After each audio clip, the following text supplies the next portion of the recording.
So it is now 6 p.m. and good evening on March the 30th. It is a Wednesday and it is PBCIP's monthly community meeting. My name is Sheila Green. I'm your hostess, and I will be with you tonight to talk to you about some women's issues, seeing that it is Women's History and Health Month. We're not going to do our traditional, talk to and listen, but this is going to be an involving evening where everybody has a chance to chime in. I have invited some specific guests to be able to be a part of our meeting tonight, but I want to start our meeting by announcing our Parkside losses. We lost two of our champions, two of our gladiators in a 2-day span, Mr. Delbert Nelson and Mr. Corlandis Kelly, two of our staunch supporters of everything that I could even speak of. And I can't get into it in detail because I will cry. Mr. Delbert's funeral was today, and Mr. Kelly's funeral is scheduled for sometime in April. So we would like for all of our members, listeners, and the women, queens that's on this call tonight to really pray for the family as we go forward, holding up their mantles, allowing them to, be acknowledged in the way that they should be acknowledged, and making sure that we continue the work that they started. One day we'll have a full conversation about these men and what they did. They don't overshadow the women. They actually made a part of who they are. And that's what it's all about. So I would like to just start with a small prayer just to get us all on a spiritual plane so that we can all be in the same room at the same time. And I thank everyone who is joining. I will call out names when we finish our prayer and our welcome, and we will go forward from there. Dear earthly and dear universal creators who have given us all of the life that we are now breathing, all of the things that we have done in our lives and the things that we will do in our lives and the things that we have tried to achieve in our lives, we thank you for all of those things. We thank you for family. We thank you for self. We thank you for community. We thank you for acknowledgements. We thank you even for the loss of two of our gladiator giants who have just gone on.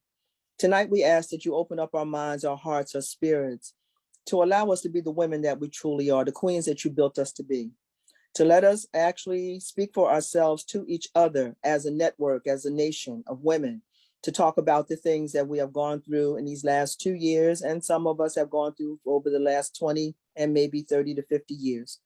Tonight, we ask that you open up us so that we can be a unity, so that we can come together, share our knowledges, share our feelings, share our thoughts, so that we can do more with each other as well as with the communities around us, and more than anything else with our families.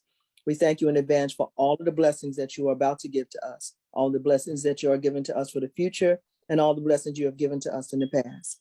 In the magnificent name of the one who sacrificed his life for us, I thank you. Amen. Amen. So my welcome, ladies, welcome. Please feel free to text anybody you can to let them know that this meeting exists. It's not a Parkside only meeting. This is the women's meeting. I don't even know how this happened. My spirit just jumped up and all of a sudden, boom, there it was. So I'm going to jump right into our meeting. I want to read our statement first. So let me just get my little information here. I got like 9 apparatuses around me. So if you see me moving in like 9 different directions, that's what I'm doing. Parkside Business and Community in Partnership is a 501c3 nonprofit organization. Our invited speakers donate their time and expertise to educate and enlighten our community audience. Part of our general outline is to empower people, and Parkside is where we start. During COVID, our monthly meetings have been held via Zoom. That is soon to change as the weather changes and as the COVID restrictions have been lifted. So I thank you for that. Tonight, our topic is on self-care, family care, and community involvement. I have invited specific women for reasons of my very own, because I have conversations with them more than I don't. I've invited Rancha Dickerson. I've invited Nichelle Pace, Captain Vivian Coley, Belia Baker, Nohemi Soria, and Serena Williams to be my guest speakers tonight. And the reason why I invited these women are because you know them and you don't know them at the same time. You know their story and you don't know their story at the same time. So what I wanted to do was to just unleash some of the stuff that we have in us. I have a hard stop with the one that I gave birth to, which is Ronsha Dickerson. Uh, she has a 7 o'clock stop. So I want to make sure she gets an opportunity to get in here. We want to open up with self-care. Now, there's a raised hand thing on the chat thing that you can just raise your hand if you want to ask a question, or you can write in the chat what it is that you want to say. I'll go in the chat when I see it pop up and I'll read it out. I'm gonna try to not take our topics over 20 minutes per with the Q&A, which is questions and answers.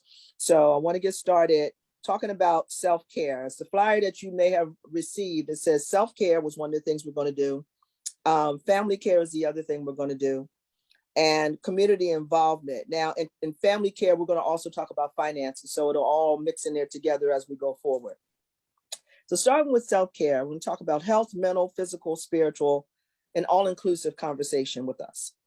And I want to start off seeing that I have a doula online, okay, that I would like for her to explain to us, you know, the role of what a woman goes through, all of us being mothers, the majority of us that are mothers, we understand what it means to be a mom. But as women are going through the process of becoming this mother, doulas are these women that actually, you know, go to their rescue. And there's a whole self-care involved in what it is that they're doing. So Ronsha Dickerson, my doula, and my daughter. I can only give background on the people that I know. I am always going to be real with what it is that I have to say. So Ronsha Dickerson is my daughter, and I have background on my daughter. My other guests, I'm going to let them give their own introductions as they see fit for themselves. Because if I say something that's not them, then I've done them an injustice. So what I know, Ronsha Dickerson is a mother, a daughter, a wife, an in-law, a grandmom, a community activist, a national equity or else director for J4J, and she's a supervising director of South Jersey Doulas. Now, I may have missed something. She's the mom to a puppy. She's got a whole bunch of other things going on. Her puppy is bigger than our house. So there's a whole lot of things going on with her. But she brings to us this new thing that I just learned within the last three years of what it means to actually watch birth as it really happens through the whole process. So Ronsha, I would like for you to open up to talk to us about the doula process. I am trying to hold on to a 20-minute thing. So we're starting at 6:15, nope, 6:08, and I will time it from there. Thank you. You're welcome. Good evening, everyone. Good evening, Mom. Thank you for all that spotlight, making my underarms hot. No problem. Appreciate it. I'm just going to put it all back to all of y'all. Sometimes your moms will do that to you. It's okay. I'm excited to be on with everybody. Yeah, so I wear multiple hats. I'm number one, I am a mother. I am a doula. I am Sheila Green's daughter. I'm a wife and all those great things. But being a doula, if people know what that is, DOULA, is a birth supporter. We do not deliver babies, nor do we change the outcomes of what delivery, nor do we connect on the medical side of how women should be, you know, going through their birth and labor process, but we do help with those outcomes. For the state of New Jersey, I'll just give you a quick overview. And I just want to tell you, I'm fangirling because Serena's on right now, and I love her Dove commercial. I just want to say it out loud. If all y'all ain't going to say it, I'm going to say it because I'm fangirling right now. Like, girl, you need to get you some Dove. That's my favorite line. That's such a Camden line. I swear it is, but I'm a focus. Focus. All right. Serena, Focus, Ronsha. Focus, baby. Okay. I love Serena, though. So, the thing that's going on in the doula world, I'm going to tell you a real quick story. I had 6 children. With all of my babies, my first 4 were vaginal deliveries, natural, and then my second 2 were C-section deliveries. First child up to 6th child, different experiences. However, I never had a doula. I never had a person who was actually someone who was certified, trained to understand what I was going through as far as labor and delivery. Now, let me pause. You all, like, in my mind, I'm saying out loud, I didn't have a doula, a certified doula, but I had my mom was in the room. She was my doula. I was getting birthing tips from my grandmom. She was my doula. If my husband tell you the story, he thought he was my doula, but I wanted to kick him out because he was not doing his part. However, it was important to say that those people were guiding me through the process. But then when you look at it, if those who've had children, you're looking for a space for someone who just kind of got your back. Like, my mom is going to protect me. Full stop. She's going to take off the head of anybody that does me dirty. Anything that happens wrong in that room, she don't care if she has to climb a mountain off the top of the building. She's going to do it. My husband's going to try to be the protector too, in the spirit of, is she okay? But may not know all the details, right? Grandma couldn't be in the room. So a doula is trained to have an understanding of the process of prenatal work, when we first get pregnant, from 0 months up until the 9th month, all the way through going through labor and delivery, all the way through the postpartum part. When I became a doula, it was a calling for me. It wasn't something that I was like, I had 6 children. I had been in hospitals with other women, but I wanted to be certified as a doula. I wanted to be a Black doula in a Black community, because teenage pregnancy, boom. Young girls walk around here with tight behind jeans on. We having a woman's conversation. Zipper can't zip up. Don't know what maternity clothes are. Not taking care of holding their belly together. Doing the things, doing all the wrong things. Maybe even eating incorrect. And I'm not a fan of correct eating or incorrect eating during pregnancy, because we do what we can. However, just not having enough access to having people love and support on them. And then they go through the labor process, and a lot of our young girls were getting C-sections before they even understood what a vaginal delivery was. So now you got all the scarring tissue going on. So just so many issues happened. Then the big thing that happened was, a lot of Black women were dying. They were dying during labor and delivery. Our numbers in New Jersey are so sad. Our C-section rate is at the highest in the country, and our labor and delivery, our death rate, maternal mortality for Black women and Black children, we're like number 9 in the country. So that became an issue. Did I know that going in? No. But then full term, the current governor, his wife, Tammy Murphy, she went on this big exploration of, we got to protect women of color so they can have the same outcomes in labor and delivery as I've had. Privileged woman coming from money, had access to the best hospital, had access to the best care. But here we are in a Black neighborhood, Black community, and we don't have that kind of access. Though we have hospitals here, we don't have that kind of access. So she created this idea of, can we get Black women to train as doulas and train other women to become doulas? And from that, I became a supervisor of a New Jersey Department of Health program called Nurture New Jersey. In that program, I was able to train Black women, brown women to become certified doulas in Camden City and Atlantic City, 2 of the cities that were in deep harm of women dying constantly on tables from hospitals. When I say table, I'm talking about in the delivery room and in the operating room. So this was an issue. This was a big issue. So from that, we were able to get doulas. Are doulas saving lives? I would say yes. You know why? Because now we have someone who walks us through a birth plan. Now we can talk directly about these things, and we can talk directly about what they want for better outcomes for labor and delivery and postpartum, where we can talk about breastfeeding. We can talk about all these things open. We can talk about care. We can talk about all the things together. And we are there in support of helping these young mothers, the mother of multiple children, get through the birthing experience and have the most valuable experience they have. And last thing I'll mention is, knock on the door and face the ugliness of the racism that exists in these hospitals and institutions where our Black women deliver at. Now, I know many women on here have had experiences of having beautiful births.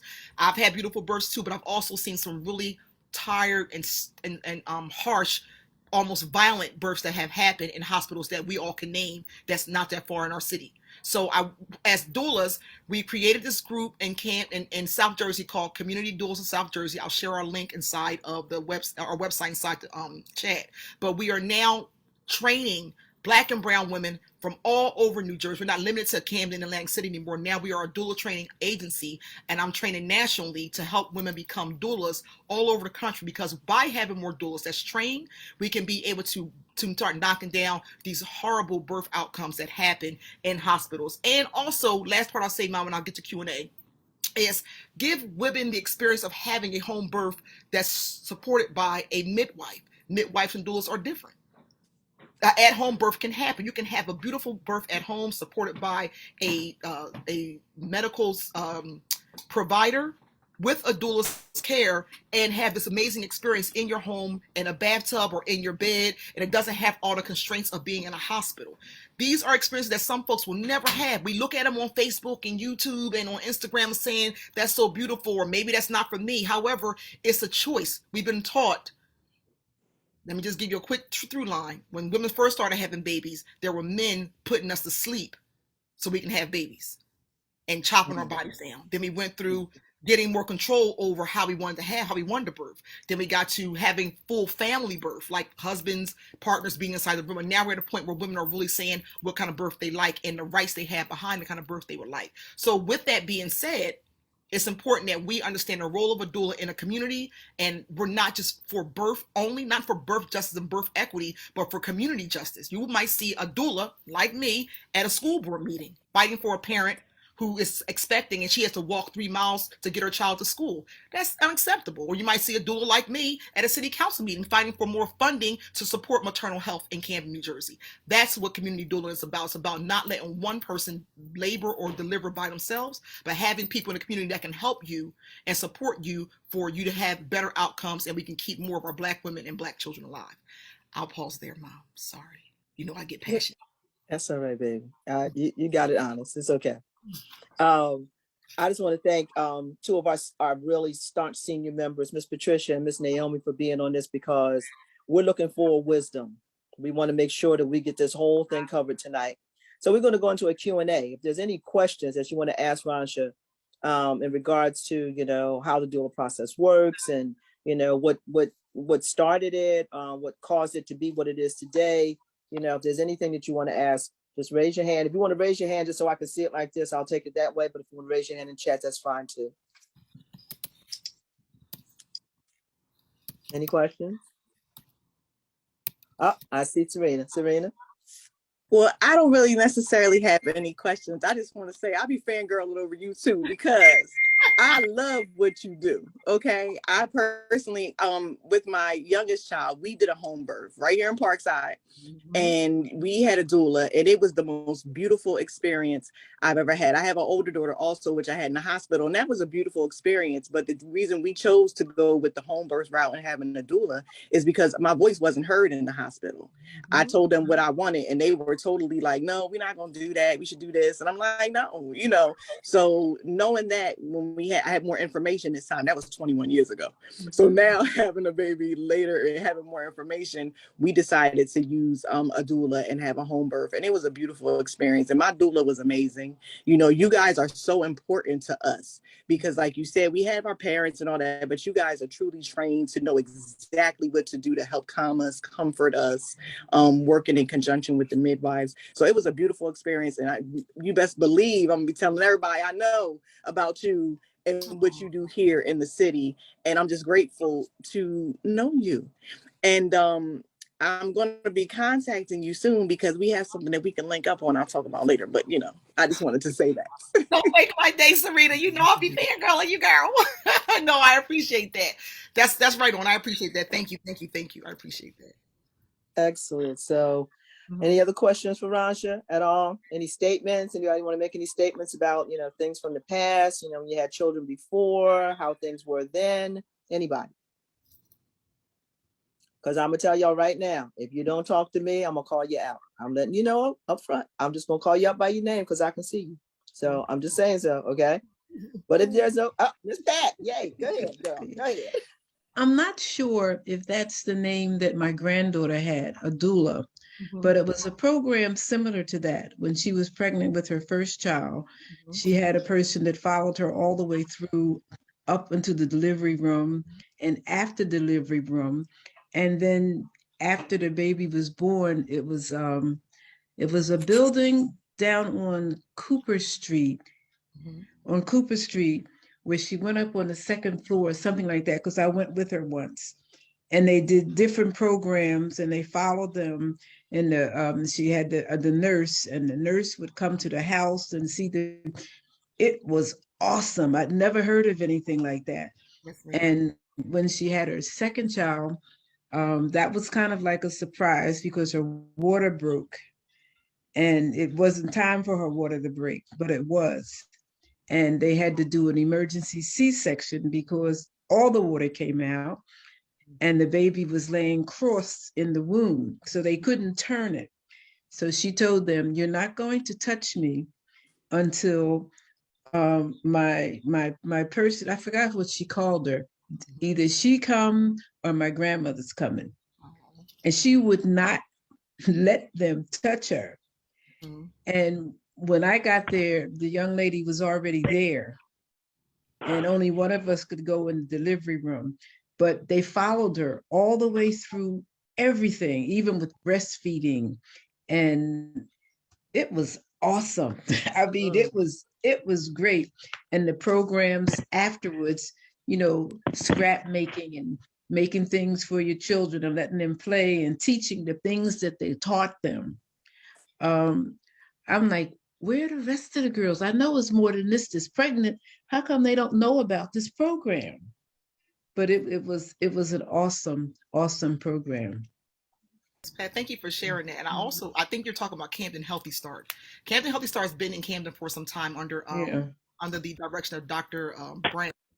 And we're the doula program. We're newer. Camden Healthy Star's been here since like over 15 years, I believe. But they have all the things you're speaking of: programs, health nurses that come out to your homes. That Yes. support you all the way through. That's an excellent program. This is a funny thing you mentioned that, because we are right now doing a training for them. They want to train more doulas, so we're partnering with them in Camden City to train Camden City doulas specifically. So this is like what you're saying speaks to my heart, because it's a need, and I don't want to make this an indictment that. But how do you get Mhm.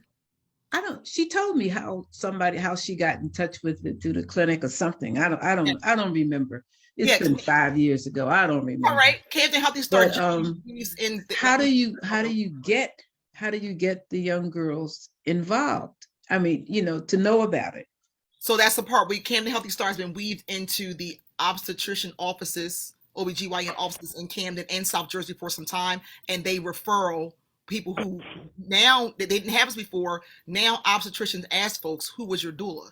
That wasn't happening before. They're asking that question: do you have a doula? Oh. If they don't have a doula, they're referring them into us, saying, we have a client who's interested in having a doula. Do you have access to serve this client? And then from there, we do intake and go through a process. And that's how it's done now. This is new, but however, it's changing outcomes in the community. So that's how we're now connected with Camden Healthy Start and also the obstetric departments in Camden. Oh, wonderful. Oh, I'm not going to have a baby this year. I was going to say when you were expecting, because I was going to come to you. Miss Pat, you gonna stop right now? You would have to come, and you'd have to bring the whole team. And the Holy Spirit too. Oh yeah, most definitely. Most definitely. Thank you, Miss Pat. Thank you so much. Thank you. Anybody else have any questions or any statements they'd like to make? Anybody? Hi, Bridget Pfeiffer. You can unmute. There you go. Hello, ladies. How's everybody and gents? Good. We're talking about babies and birth, and the difference between then and now, and how it was and how it is now, to for the new expansion of the doulas, and the choice between midwife and things like that. And Miss Pat was giving us an example of what her daughter had gone through, and Vansha was answering the question. So any statements you want to make or anything you want to say about that? Because if not, we're going to move on and go into the next sector. Is that question for me or for Arantxa? Oh, no, I'm just joining in. I'm listening. I want to hear. I'm just happy to see everyone's faces. So no, I'm good. Mom, the last thing I say, hey, Bridget, the last thing I'll say is that as far as doula work, I just want everyone to know that this is not an indictment that's saying that we can't have our own family members become our birth supporter, what we call doulas, birth supporter inside the hospital. Quick story, I live right on the corner of Baird and Kenwood. My neighbor around the corner just had a baby. Her mama was like, the ordinance is only doulas can come in, or a partner. The young lady had a partner that wanted to go in. The mom was like, look, I'm her doula. I say, yes, you are. Because what's important to say is that as long as we have someone in the room that understands what's going on and can speak on behalf of, because too often we hear medical teams kind of being violent with asking women questions while they're having contractions, while they're unsure, while they're trying to rest. It's too much that goes on, and we're not condemning the medical system, but we've had some really sour experiences. So to anyone on here who has access to see a belly in the community, and we say a belly, you see a belly in the community, we can't turn our eyes to that anymore, Black women. We can't. We have to be honest about that's the future of our community, and we have to make sure that woman is protected, and that's how doula started from Africa. I'll shut up after this, Mom. I'm gonna tell you the story. We gotta be true to our heritage. In Africa, when a woman gets pregnant, this woman, the village knows immediately. they know immediately. As soon as they know, they don't have pregnancy. They didn't have pregnancy tests then. They knew. They was like, oh, she pregnant. Look at the way her eye is twinkling. There's, many things we can say in Africa, like look at the streak of her hair on the side, or look at how the grass raises when she walked past it. Africa, we knew, Mom, we knew. So with that being said, y'all laughing, but I'm serious. But they would make that woman lie down, take a break. The woman would serve her. They would give her the foods from the earth that she needed to help bring her the best of what she needed to make this baby come forth. And then they would go get the village's midwife, not a doctor from a hospital in a building. They would get the village's midwife and help this woman have the baby. And the whole family of women would surround her. And they all had a job as a doula. Somebody would take care of her body temperature. Somebody would rub her feet. Somebody would make sure she has the best food in her body. It wasn't starving her while she was pregnant. They made sure she ate. And while she was in labor, she ate, and then someone would be there for the aftercare. So while she's nursing, she's still getting the right elements inside of her body. And somebody wrapped her stomach. They wrapped her up in leaves so her stomach would go back down and pass out the clots or the blood that was there. We've gotten so far from that, y'all. So this doula work is real work, but let you know that it didn't just come out of nowhere. It's something we've been doing for each other for years, and we have to be clear that it's needed in our community because we cannot stop young folks from having sex. We're having a real conversation. We can't stop them. If they're not using protection, here's the outcomes. So we have to be able to embrace the fact that when we see young ladies and even older women pregnant, we cannot shake our head. We got to nod our head and say, how can we help you? And that's what doula work is. Community. Absolutely. That's so I as a mother and looking at my daughter, and I know you all have your own children and your daughters and sons and everything. And I thank all the gentlemen that may be on tonight with us. But when you look at your daughter, look at life that way, and she is trying to make sure that we sustain that life and make sure it keeps on doing what it does. We all have to join in at some point in time. You see that I constantly call us the queens, and I will call all of us a queen. I don't really care how old you are, how young you are, you're a queen in your own right. You may have to grow into your queendom, or you may already understand your queendom. But I understand where my daughter is coming from at this point. I didn't know what was going on in the beginning, but I'm so very happy to understand it now so that I can play a part in this whole, birthing experience that goes on, never thinking that it would ever happen with me when she was having my first grandchild. And, I became a doula instantly. It was almost like it was a natural thing that just happened. And I knew what to do. So thank you so much, Ransha. Thank you so much for your information. I just want to give you a shout out because of the fact that, you are the co-founder of Camden Parent Union. Another thing that, she fights for in the communities for the children's education. We had a scare today that came in from ECDC about children who received milk that may have had hand sanitizer of some sort in it, some type of sanitizer in it, and the children had to be taken to the hospital. I mean, this is the kind of network we're supposed to have all the time so that we know exactly what to do just in case we all have to join forces and go out there and save our babies. Okay. So, Marsha, thank you so much. I got you all way before your time, so it gives you some more time to do something else. So, Thank you. All right. If you want to hang in for a while, we're going to continue. I want to hear the other conversations. I'm here for. This is right in Parkside. I'm here. Good. So I'm going to go forward on the just to give you guys a little bit of information on the chat. I gave you a whole bunch of information. I should have said this from the door. If you don't have a pen and paper or a pad and paper, a pad and a pen, please get something to write down stuff because there's a lot of information that may come out of this tonight. And I like to do, I'm not the tech girl. I don't type nowhere near as fast as Bridget, but I do get as much stuff on there as I possibly can. So I will put on the chat what I can, and I will, make sure that you guys know what's going on. But this is where we're going to be at. So I'm going to go forward now. I'm going to ask 3 questions. This does not require an answer, but it does require you to think about this. Okay, this does require this. My questions to you are 3 for tonight. How often do you get a complete checkup? Like, do you have an annual exam every year? A full exam, blood work, the whole 9, everything. And how often have you completed everything that you were supposed to do? Second, do you eat, sleep, and exercise the way that you should? Not the way that they tell you, but just the way that you should. In other words, do you eat decent food and not a lot of junk food? Do you get at least 7 to 8 hours sleep a night? Straight time. And do you exercise? Which is nothing more than if you go dancing, you know, if you're dancing or you're doing something that's going to make you move and all that kind of stuff, that's fine.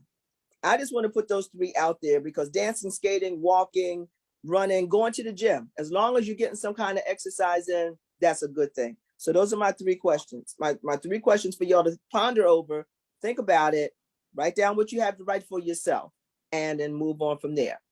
I'm going to bring up next. Now I got to say this because we've been all having a roundabout conversation. So the roundabout conversation is Serena Williams. She is sitting over in my right-hand corner on my screen, and she is a mother of a 3-year-old, about to be a 3-year-old. I don't know all that I need to know about Serena, but what I do know is this. Serena and her friends made a Dove commercial, and the Dove commercial came out a couple of years ago, but I actually just saw it last year or earlier this year for the very first time. So I'm standing there looking at my television and I'm looking at the screen and I'm like, and I hear this voice and I see this face at the same time. And I'm walking past my TV as the commercial comes on, and I walked on past, turned around, and the commercial rerouted itself and came back on again. And I said, wait, I ain't crazy. I know that voice. I know that face. I walked right and stood right in front of my TV and realized that it was her. And then at the bottom, they said it was her. And then everything just lit up. Like my whole life just lit up. Celebrity is in our neighborhood. She is representing one of the largest corporations in the whole entire country. They are one of the companies that actually support the Crown Act, the way we wear our hair. You would never have done. They're the Unilever company. Let me get that straight. Not just Dove, Unilever. So they got a lot of stuff under their umbrella. But Serena comes in and she brings this whole new thing. And all of a sudden, the quote was, girl, you got to get some Dove. I said, I got a t-shirt. I'm getting a t-shirt, a hat, some earrings, something that's going to just say that so that women understand how important it is to moisturize your body from your hair to your feet. Because when you're not moisturized, you are dry, ashy, flaky, crusty. It's bad. So I'm going to bring Serena on. She's going to talk about self-care, self-love. Take it away, my baby. Thank you so much, Miss Sheila. You're so funny. You are. How's everybody doing this evening? I'm really honored to be on this call. I love PBCIP and what you guys are doing for the community. And I love Camden, period. You know, I'm a proud Camden native. I grew up in East Camden. I lived in Ferry Station, downtown, now Parkside. And, you know, I'm just really proud of what the city has done and who it has helped me become. We get a bad rap a lot of times, you know, being from Camden, and every city has its challenges, but Camden is such a beautiful place. And I'm so happy to be here and to be representing y'all so proudly on the Dove commercial. Yeah, Miss Sheila asked me to talk about self-care this evening. And, you know, I was sharing with her, and I'm gonna share with you guys tonight, that Dove commercial was very, it was very important and very pivotal in my life at the time we taped that commercial. So we taped that commercial in January of 2019, no, 2020, January 2020. And that was actually almost 2 years to the date that my father had passed away.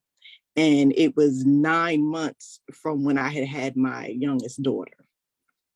So during the taping of that commercial, I was actually in a very, very, very deep state of grief and postpartum depression. And people, when I do share this story, are very shocked because they're like, you know, in that commercial, girl, I could never tell that from the commercial. You know, you did great. And I share that to say that, you know, when it comes to self-care, we really have to take care of our mental health. I'm gonna say that first. You know, I was very grateful for that opportunity. My girlfriend, Lakeisha, she's actually on the call tonight. That's who invited me to the commercial. She got the call and shared it with me because we use Dove. We love Dove.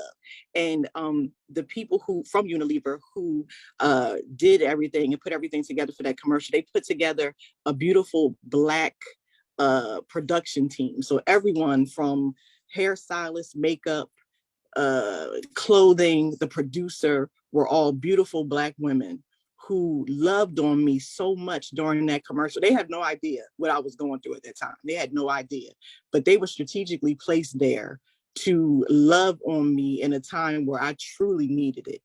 And each one of them gave me something to help me get through. So I say all that to say, we have no idea what people are going through. And when we love on each other, it really, you never know what that kind word, with that loving, compliment, that hug that you just want to give somebody, what that could do for them.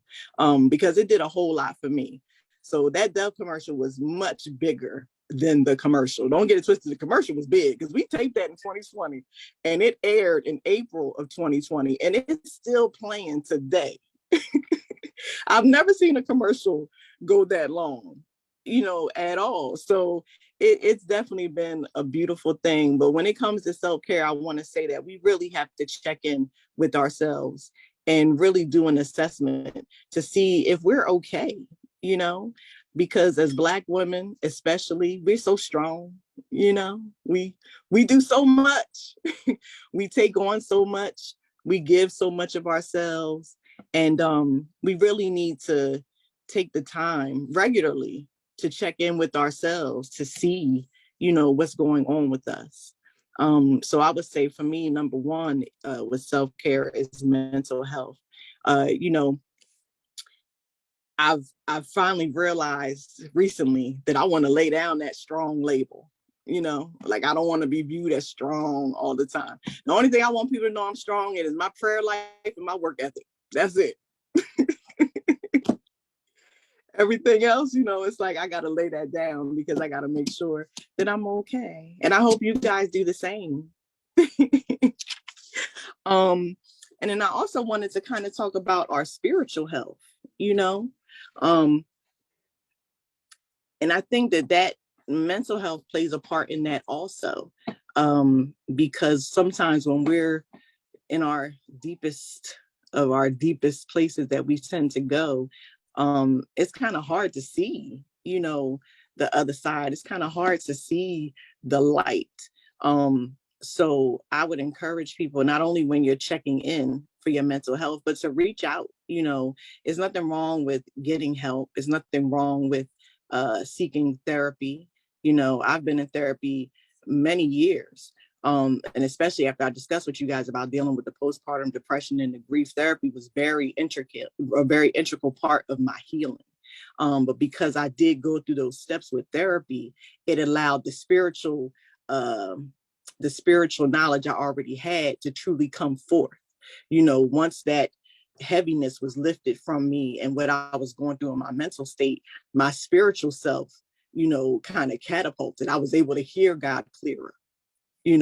I was able to see things clearer, the signs that he always gives us. That was much more, I could see better. So, I definitely wanted to touch on that about, it's okay to seek out therapy and talk to people about what you're going through.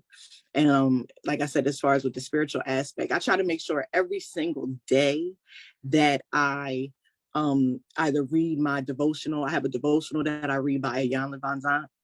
It's called Until Today. It's every day for a whole year. She goes through different things. So every month is a different one: wisdom, faith, growth. So I make sure I try to read that every day. And then also my Bible. I love me some scriptures. Proverbs is my very, very, very, very, very favorite book in the Bible. It's full of wisdom, full of knowledge. And one of my favorite scriptures is Proverbs 19:21. Many are the plans in a man's heart, but it is God's purpose that prevails. Because we always got our plans. And they say if you want to make God laugh, show him your plans. So that scripture I hold very dear, because it's very true. We have all these plans, we want to do all these things, and things don't go our way, and we get upset and try to fix it and do it, but it's like, nope, we just going to chill. I learned now to just take a moment, because it's already written. Absolutely. Absolutely. And then also, physically, like you were touching on, Miss Sheila, about physically, are we eating well, exercising? For me, I incorporated juicing. I started juicing. I got a juicer, and another one of our Camden natives, her name is Yara. She created a book called So You Think You Can Juice. She actually also has a store in Blackwood called Juice Capital. So I had bought her book a couple years ago and started juicing, and that it's done wonders for me. Energy wise, you feel good, helped your skin glow a little better. It helped you lose a couple pounds. But it gives you those nutrients you need, to feel better. And then, of course, exercise. And I like to do some yoga. Yoga is very good. Meditating, breathing. I've learned to breathe for sure. You'll stop it. But like you said, like things like dancing, taking a walk in the park, even though that's considered exercise, but when it comes to your mental health and feeling better, it can definitely give you some clarity, and it definitely helps with that. And then, those things we like to do as women, get your hair did, get your nails did, do them yourself if you have to. Trust me, under this right here, I got a freshly blown out hairstyle. I'm gonna go curl it. I just didn't have time to do it for this call. But but I did some self-care. I'm like, I didn't wash my hair, blow it out, curl it. So those things, if you can't afford to go get it done yourself, that's fine. Have somebody do it. If somebody could come over and do it for you. But just those things to make sure we're really taking care of self. Because we can't really truly give of ourselves to people if we're not okay. And most of us by nature, we're givers, we're healers. We like to give and heal and do for people. But if we're not doing that for ourselves, then we're really not, we're doing a disservice to ourselves and them. So I thank you so much for allowing me to speak. And if anybody has any questions or anything, I'd love to hear them. Well, I do have a question that just came in from the chat from Jordan Banks, and it says, has your view on self-love changed since doing the Dove commercial, and what have you learned about yourself since? Has my view of self-love changed since the Dove commercial? I would say, I personally, not necessarily, I love myself. The commercial didn't really change it. It just caused me to kind of come out of my shell a little bit. I've always considered myself to be, I don't want to say the term brag, but it's helped me to be more proud of myself and the accomplishments that I've done, especially during that time. Like I said, how I was feeling doing the commercial. And what was the other question? And the question is, what have you learned about yourself since then? Oh, what have I learned about myself since then? That I need to walk in my purpose and step out on faith and do what I'm doing right now. Share my testimony, tell people my story, what I've been through in order to encourage them, to do the same for themselves. Because none of us want to go through this life feeling how I was feeling. Postpartum depression, and I'm sure, Rasha, you can attest to this, it's a major thing that's not talked about very often, I feel like, in our community. We hear about it, but it's not, we don't know the ins and outs like we should. And then some of the things about postpartum depression too is that you have these thoughts that are just completely out of whack, and you're like, I can't tell nobody this, they're gonna think I'm crazy, come take my baby, they're gonna lock me up. But we really need to seek help when we have those thoughts and feelings. So I just want to share my story, like I said, to encourage others. And that's what I learned, to be fearless. God gave me a gift and I'm gonna use it. Amen. Thank you so much, sweetheart. Thank you so much. You know what? I told Bridget about this, and Bridget said, and I told her about the commercial, and she reminded me, she said, did you get Serena? And this was like 2 days before this meeting. And I was like, oh, and when I called you, you were right there. And, see, when you're doing the right work according to what was already given to you, you're walking in the steps that were given, it makes it so much easier. You don't even have to, you don't have to sweat it. And, you know, I appreciate this. If there are any questions for Serena in regarding, you know, anything that she's talked about, or any questions that you would like to know, you know, just something in personal, anybody? I don't see any hands up. I don't see anything in the chat room. So Serena, thank you. I'll say I'm sorry. First, I just want to say, Serena, you know, I already said how I feel about you, but how hard was it growing up knowing that your name was the same name as Serena Williams, tennis star? Like, did that become an issue? I want to hear this story. I want to hear this. Well, you know what? I'm actually named after my mother. So my mother's name is Serena also. And I was about maybe 13 when she started kind of like getting her name like in the press, and it was wonderful for us because I had never met a Serena that spelt it like we did, and she had the same exact name. But it was very encouraging and empowering. Like we would cut out like all her newspaper clippings and put them on the, you know, the refrigerator, because you could see your name, like Serena Williams is a champion. You know, seeing those visuals was a major thing, because it's like you see your name, Serena Williams is a champion. You know, this in the newspaper. So it was awesome sharing my name. I love her. I can't wait to meet her. I hear that. Thank you. Hopefully one day we'll get her to come to Parkside. When we open up our tennis courts, we may get her to come to Parkside. Okay? That would be so awesome. That would be so awesome. So yes, I thank you so very much for that. Bridget, I see you open.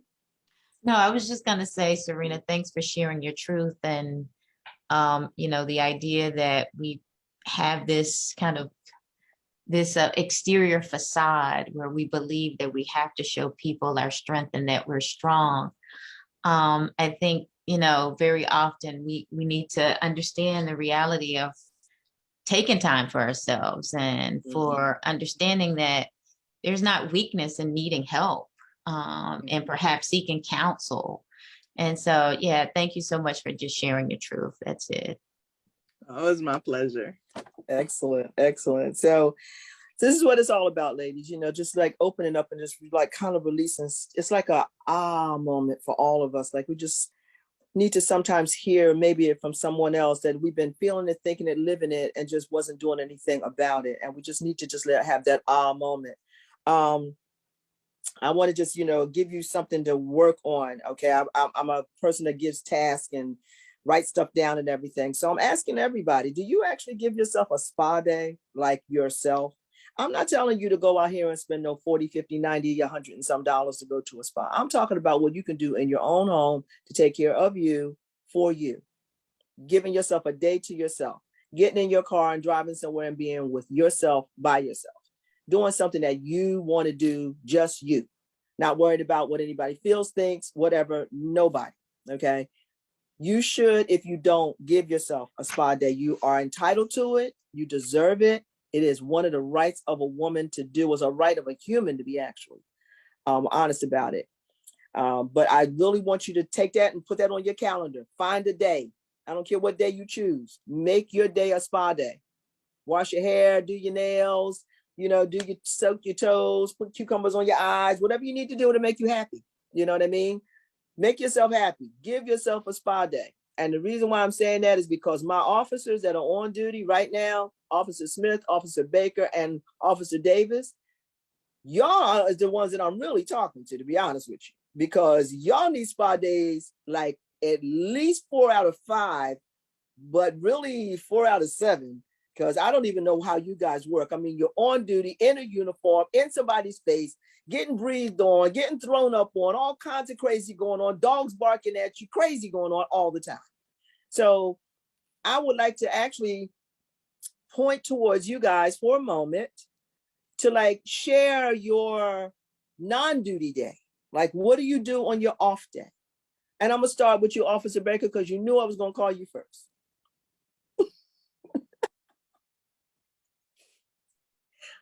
Hello. Yep. Hey. On my off days, I typically just take the time to wear sweats and a t-shirt and just watch TV, or sometimes I don't even watch TV. I just like to play music and organize things in my room. That often helps me declutter my mind at the same time when I organize things around myself. or clean out my car, which I very badly need to do right now. But organizing things and possibly watching TV or taking a drive, like you said, is what I typically do on my day off. Especially taking long drives. I I like doing that. It relaxes my mind. When the weather breaks, I want to start taking walks um, with my partner. We're gonna start taking walks after work, not only for my mind but also for my physical fitness, get myself more in shape. But that's what I do. I'm pretty simple. I don't really do anything elaborate. Every once in a while, I get my hair done, get my nails done. Um, yeah, that's pretty much it for me. So, Officer Smith, what do you do on your days off? I'm a sweatsuit junkie, you know, sweatpants and a t-shirt. I'm a junk food eater. I binge watch Virgin River. Um, I binge watch. I think it's another show. Shonda Rhimes does on Peacock or something. I binge watch that. I'm a horrible shopper, so a lot of times, most of the time, it's on Amazon. So I get excited about those packages arriving on the step. I have an 11-year-old son, so he keeps me busy. I learned how to play video games, so that's different. But that's about it. That kind of, you know, and I have OCD, so I'm a cleaner. So anything that's, you know, like out of place, and my favorite thing to clean with is probably wrong. It's bleach. Like if it's not bleach, I'm nutty about it. But other than that, you know, I just try to woosah. You know, born and raised here in the city, you know, from North Camden. So I'm proud to give back. And on my spare time, I've been a coach in Centerville, youth athletic league, you know, so I love the kids, and anytime that I could put my foot in something that the kids are doing is always very heartwarming for me. Excellent. Thank you for sharing that with us. The binge watching is killing, because I binge watch too. I can't even begin to tell you how many movies I've binge watched since COVID. Like, I'm becoming a critic right now, which I know so much about these movies. So, and I'm trying my best to get them out my head, because sometimes you binge watch too much, you become a part of the movie. Like, you're supposed to be in it or something. Like, I'm supposed to, is that my part? That's my part. Why are you doing my part? You know, but I had to really like chill out. Like, I ain't really there. I'm in the real world. So I had to stop watching TV for a while. Do you know which one I'm talking about, where they have the African American women on there, and they're princess and princesses, and they marry dukes and duchesses that are African American? Yeah. I don't know. Bridgerton. Yes. Yes. So I've been watching that. So if you guys haven't been watching it, like, that's one of my favorites. Yeah, that's hot. That is hot. That is absolutely hot. Officer Davis, I had to go back to season 1.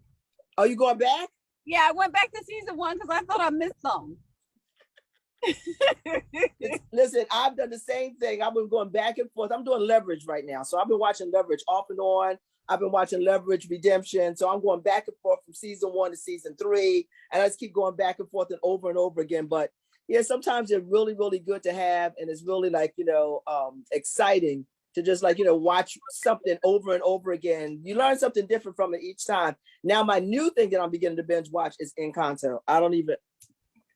So my daughter got me watching Encanto because all of my grandkids watch Encanto. And it's one of the best movies, animated movies I've ever seen. So if you haven't seen it, I love it. Is their hair. Like, they don't take away from the Black hairstyles. They don't take, and they just let them kind of be themselves, you know? So that was fascinating to me. Like, when the first time that I watched it, I'm like, oh my God, this is like good. It's amazing, right? It's amazing. And then the dancing and the singing and everything. We can go on and on with that. Yep. But Officer Davis, I wanted to ask you, what do you do on your days off? Yep, you. I'm talking to you. Well, I actually, I like to do puzzles. So my wife and I actually do puzzles in our spare time. she's a big Bridgerton person. So I actually watched season 1 with her. I haven't been able to watch season 2. We have a Peloton, so I do try to work out at least 2-3 times a week when I'm home. Try to visit my hairdresser once a month to get my locks retwisted, but because I actually enjoy the experience. I don't have to wash my hair or anything like that. And we just, I play video games. She's not much of a video game person, but I actually enjoy it. I can spend hours just playing a video game or, reading books, which I'm a big book person. So I definitely enjoy doing that in my spare time. That's awesome. That's all. Thank you for sharing that with us. Thank you so very much. And I called out the police officers because their job is the job that none of us want. None of us want their job. Like if we did, we would have been one, but we're not. So none of us actually want that job. And it's the hardest job that I know of outside of being a firefighter, to be honest with you. So with that being said, I do my shout outs always to my officers because the women, especially on the force. And tonight I was supposed to have Captain Coley with us tonight. She had an emergency crisis and she couldn't be with us tonight, but that's okay because she's with me all the time. So we'll get her back at another time period and we'll have another conversation. I do want to do a shout out to Miss B, who's on with us, who just happens to be Officer Baker's mom.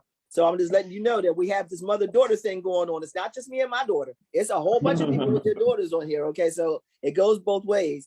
And I want to call on Miss B if she's there to open up so that we can talk about, we're still in self-care. We're only going to do about 5-10 more minutes of self-care because self-care is like the hardest one to do because it's just about the individual.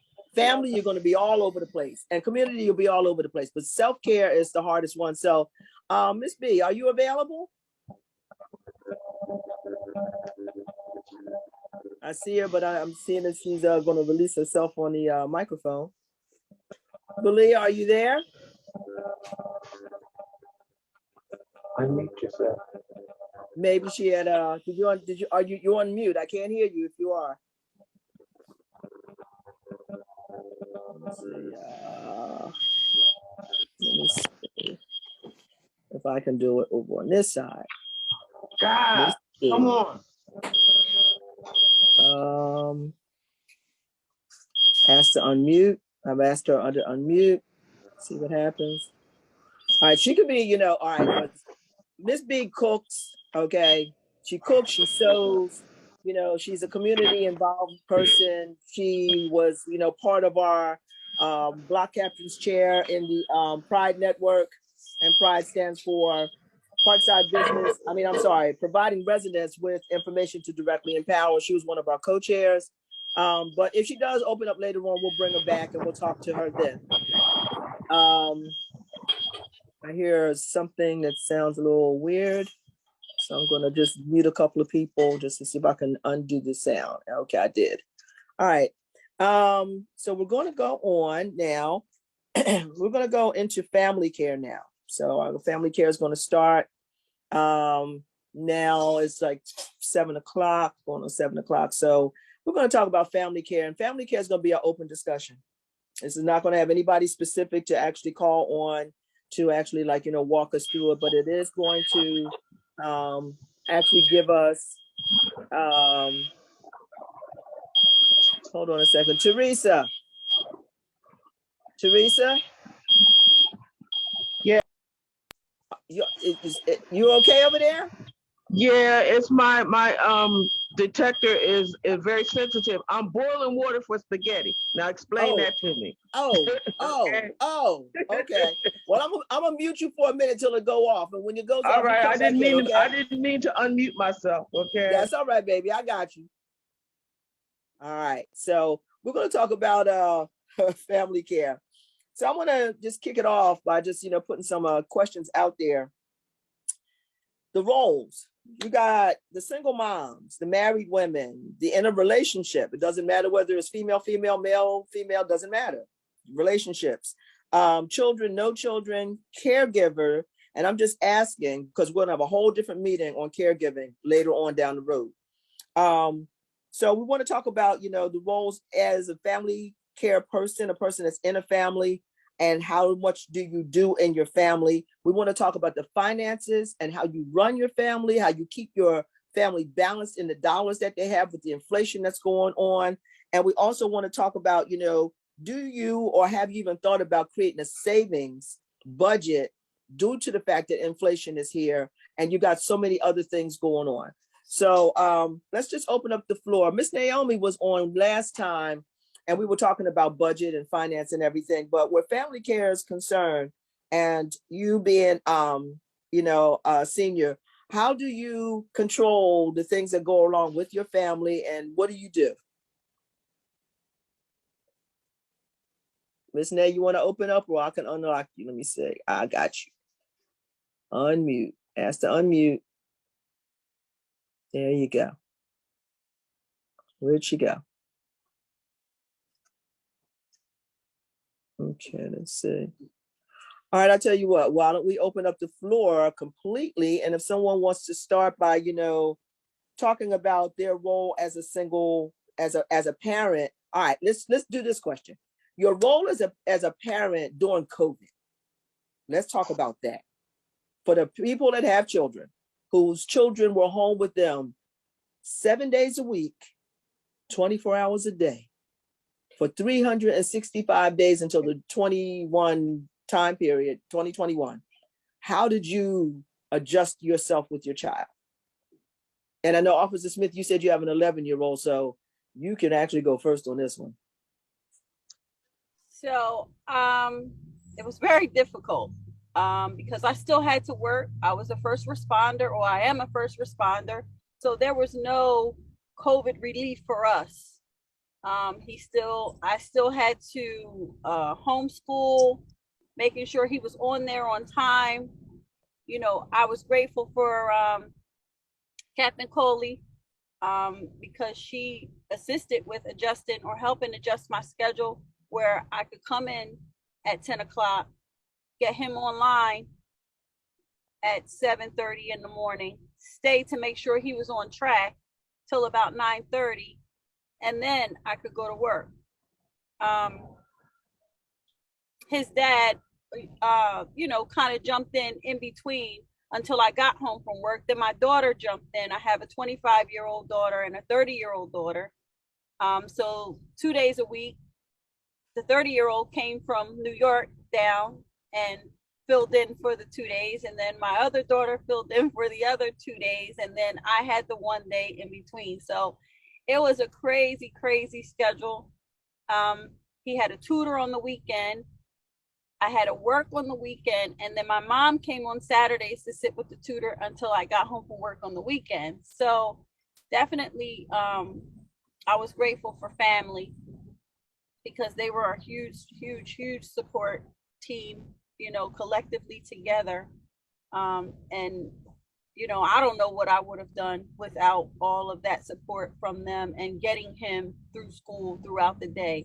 And I'm gonna tell you, some of that math, I had no idea of how to do. And thank God for my daughters, that they kind of walked me through that because I had no clue. That was the hardest part. My granddaughters would come down here to me and, we would get them from after school and they would try to explain this math to me. And I swear, I felt like I was dark, just in a dark space and I didn't know nothing. There was nothing that I knew. Like everything that I learned in my life did not matter.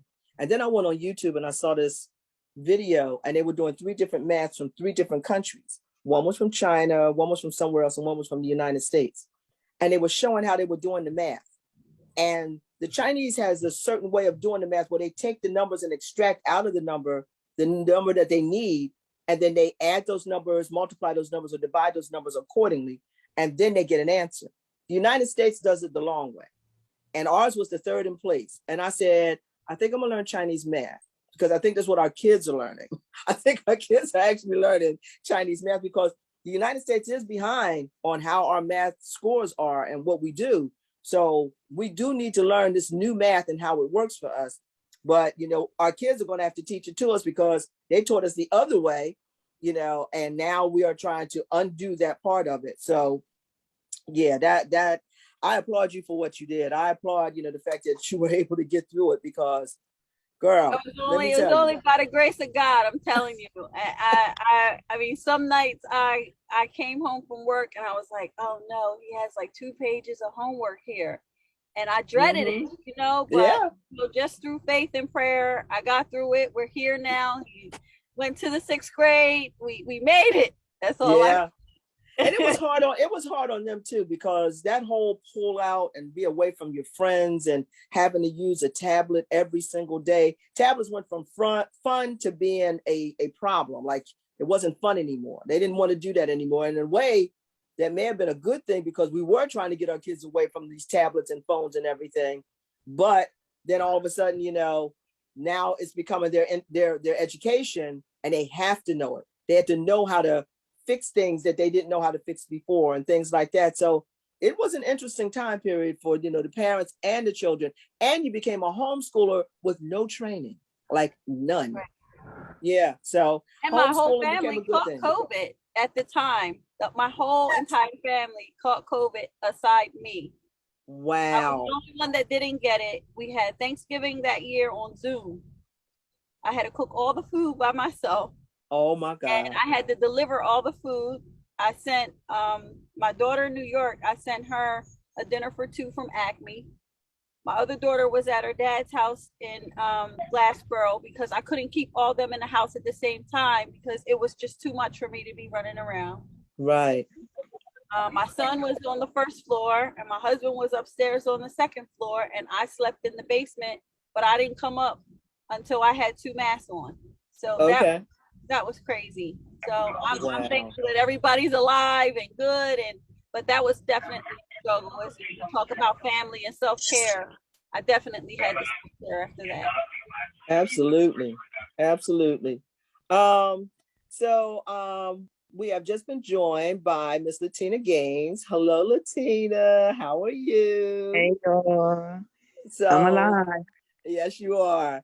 I wanted to float over a little bit in the family thing just a minute. I was talking to AJ. AJ, are you there? Yes, I'm here. So I know you had to homeschool as well. You had you had the babies home. So okay, let's talk about it because you got a business and all of that. So what happened? Oh man. So biologically I have 4 kids. I have 3 in their 20s away at school and one who lives here in Camden, but I also have a 9-year-old. And at the time I think she was 7. So it was awful, to be quite honest with you.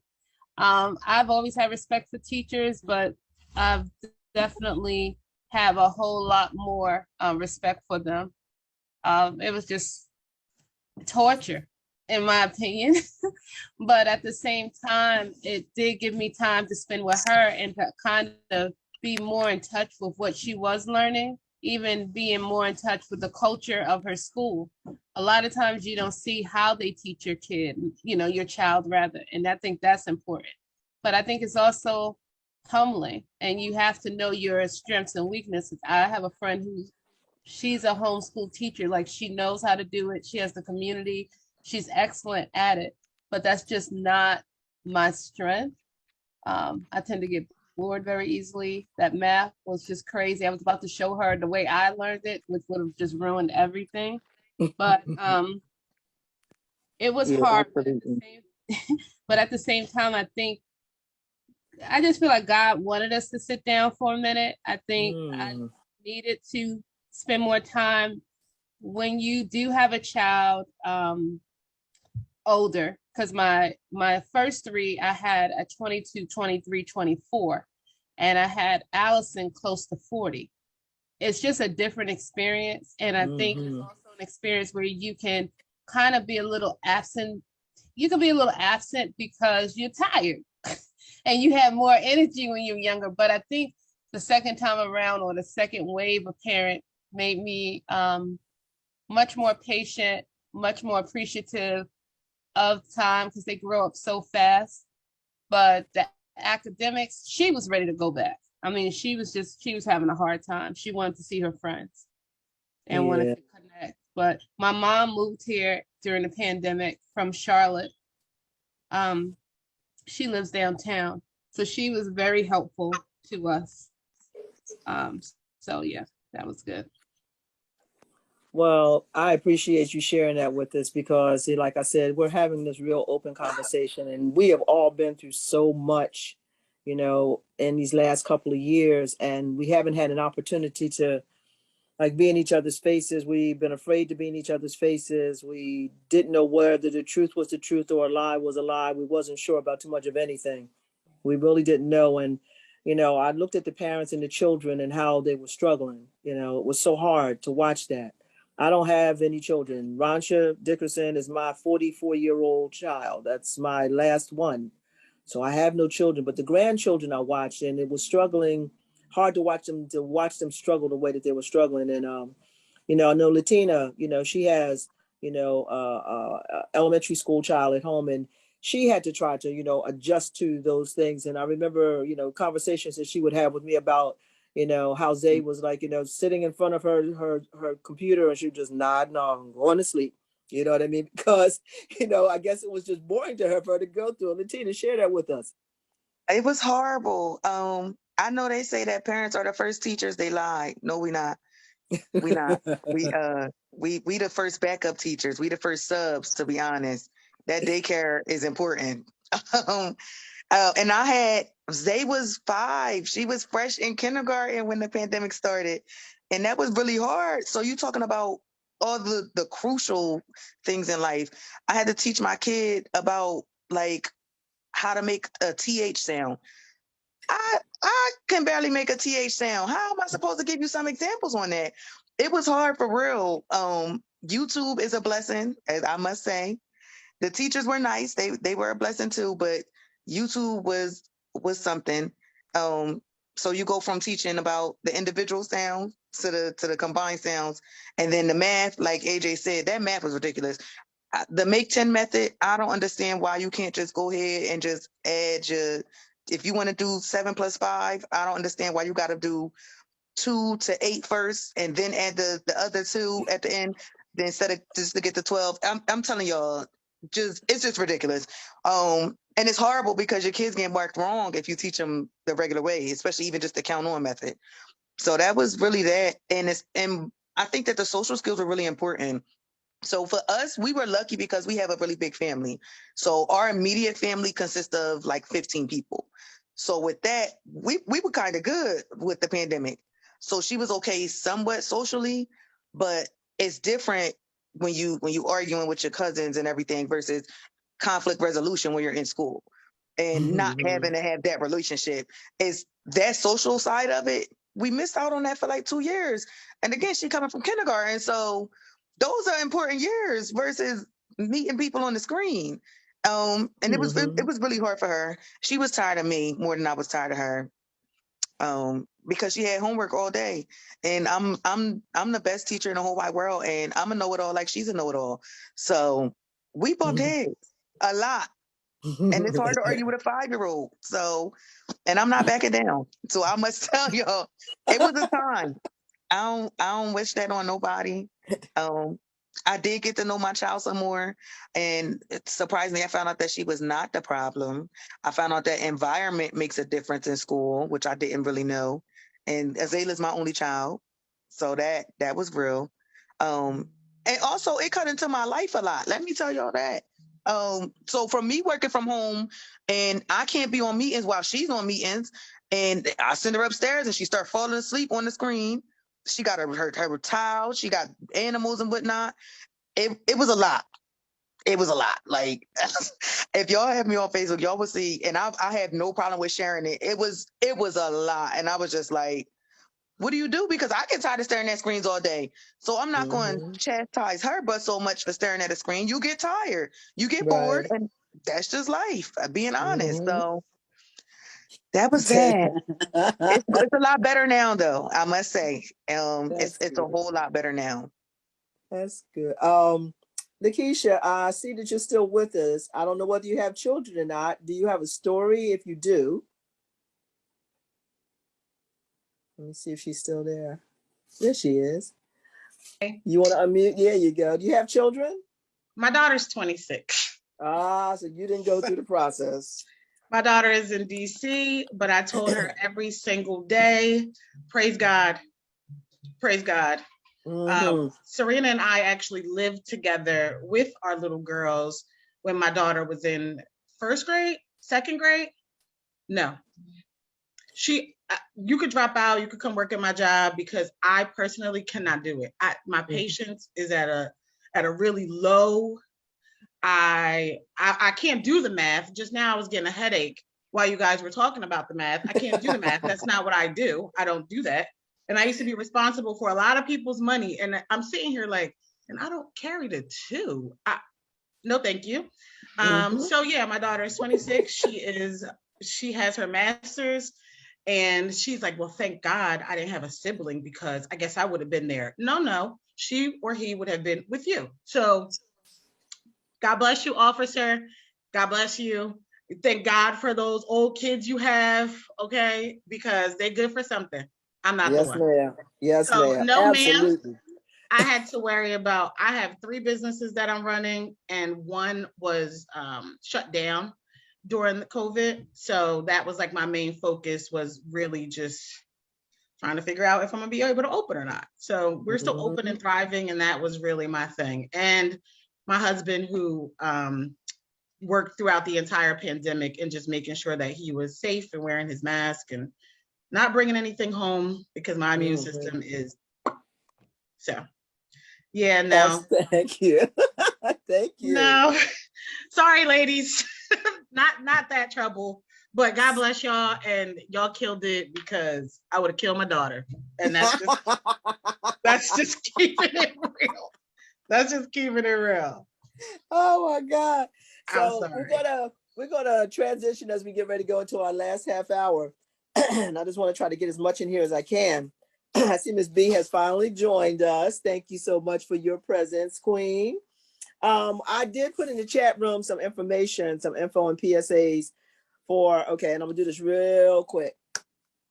Some of you may know, so I won't go into all the details. If you don't know, my email address is there. You can email me and ask me a question. Sheila, what about this or what about that? How do I do this? How do I do that? I will give you the best answer that I can find.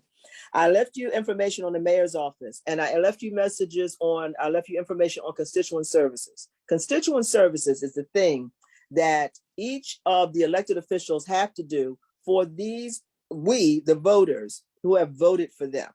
So whenever there's an issue, a problem, a question that you just need answers to, you're supposed to deal with their constituent services team. So in the mayor's office, the 757-7200 number is the number for the mayor's office for the city of Camden. That's on the municipal side. So that's citywide, okay? In the assembly office, okay, it's 541-1251. And that is right downtown Camden, right there next to the South Jersey. No. It's First Harvest Credit Union now. That's right there on the corner. But he has an office right here in the city. And if you can't get through to that number, the other number is in Audubon at 547-4800. Okay, same situation. State Senator Nilsa Cruz Perez, her number is the same number as Assemblyman Spearman because they're all in the same district. So it's the 5th legislative district. They're all in the same district. So it's 856-541-1251.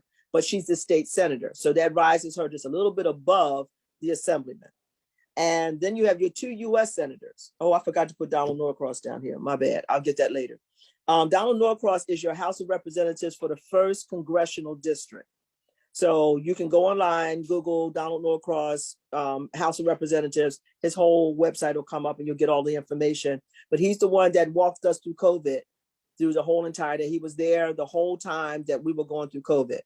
Like the other senators, Booker was there for a minute. Menendez came in for a minute. But I have to say this, Norcross was there the whole entire time. He never left us. State Senator Cruz Perez, I gave you her. Cory Booker, his office is downtown Camden, right above the PSE&G building, 5th floor. And the reason why I know that is because it used to be my old building when I was working for Senator Lautenberg, who passed away. And that's how Senator Booker became the senator, because my senator passed away. So his number is at 856-338-8922. And they're at 2 Riverside Drive, Suite 505.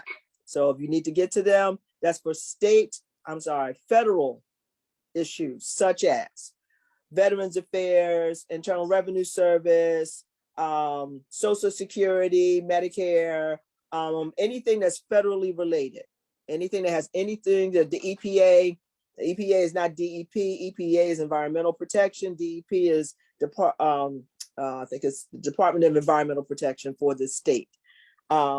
Senator Menendez's office is 856-757-5353. He is also the U.S. Senator. He is the senior senator of the two. So he oversees the chairs. He's the chair of the Foreign Relations Committee, which is dealing with the whole Ukraine situation right now. He's also a senior member on Banking and Finance Committee as well. Senator Booker is on agriculture and nutrition and small businesses. So if you're looking for federal dollars or federal information regarding those things, you should write to these people. I'm giving you phone numbers, but you should get an email address or use the already scripted part that they have that's on their online, on their website, and send them a letter, because you get better responses from them when you do it yourself instead of trying to get somebody to do it for you. Let me see, what else do I have? On the PSA side, which I'm gonna do some PSAs early and then I'm gonna do some PSAs late. PSA, one of them, this is colon cancer awareness month. So I'm gonna raise my hand first because I know I need to go get a colonoscopy. I haven't had one in a few minutes, so I need to go get one. And everyone on this screen, if you have not had one, you need to go get one. Colon cancer does not care what age you are anymore. It doesn't care. And Officer Smith, I'm directing this over to you for a minute because you eat junk food. So you need to go make sure that that's checked out. If you haven't gotten it checked out, please do. Because yes, I did. I posted them on. They should be in the chat. It should be, all those numbers should be in the chat. It's under everyone. I put it under everyone. But if you need it, I can give it back to you again. But yeah, yes, I had mine already. I good. turned 50 last year, so I had mine 3 days before my 50th birthday. All right, so the thing that's crazy about all this, when I look at all of us and we're talking about you're 50, like I'm gonna say to you like this, nope, and I can't see 50 on you at all. Not a wrinkle, not a crinkle, not a nothing. You look like you like 30 at the most. You know what I mean? I wanted to say it when she was talking, but I was like, I'm gonna let her finish, but I'm gonna talk. Well, she said, well, how old is your oldest child? You said 31? How old is she? She's 30. You got a 30-year-old. Yes. And you're then 50. the middle daughter will be 26, and then the son will be 12. So yeah, you know, and that's the same way people sometimes hit me, because like I'm 66 and my daughter is 45 and my oldest son is 49. So when I do that, they look at me like, nah. That's why I looked at you like that, like, nah, that ain't right. Well, you know what they say. You know, I guess we should use Dove with Serena because it. That's right. That's right. That's what I'm talking about. That's what I'm talking about.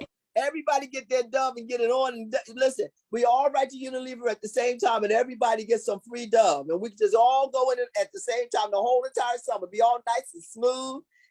Go down to Serena's house and like, yo, girl, I got my Dove. Yep. So I want to go over a little bit more now to but I did want to make that a really serious thing. I got a few more PSAs, but I'll do them somewhere close to the end.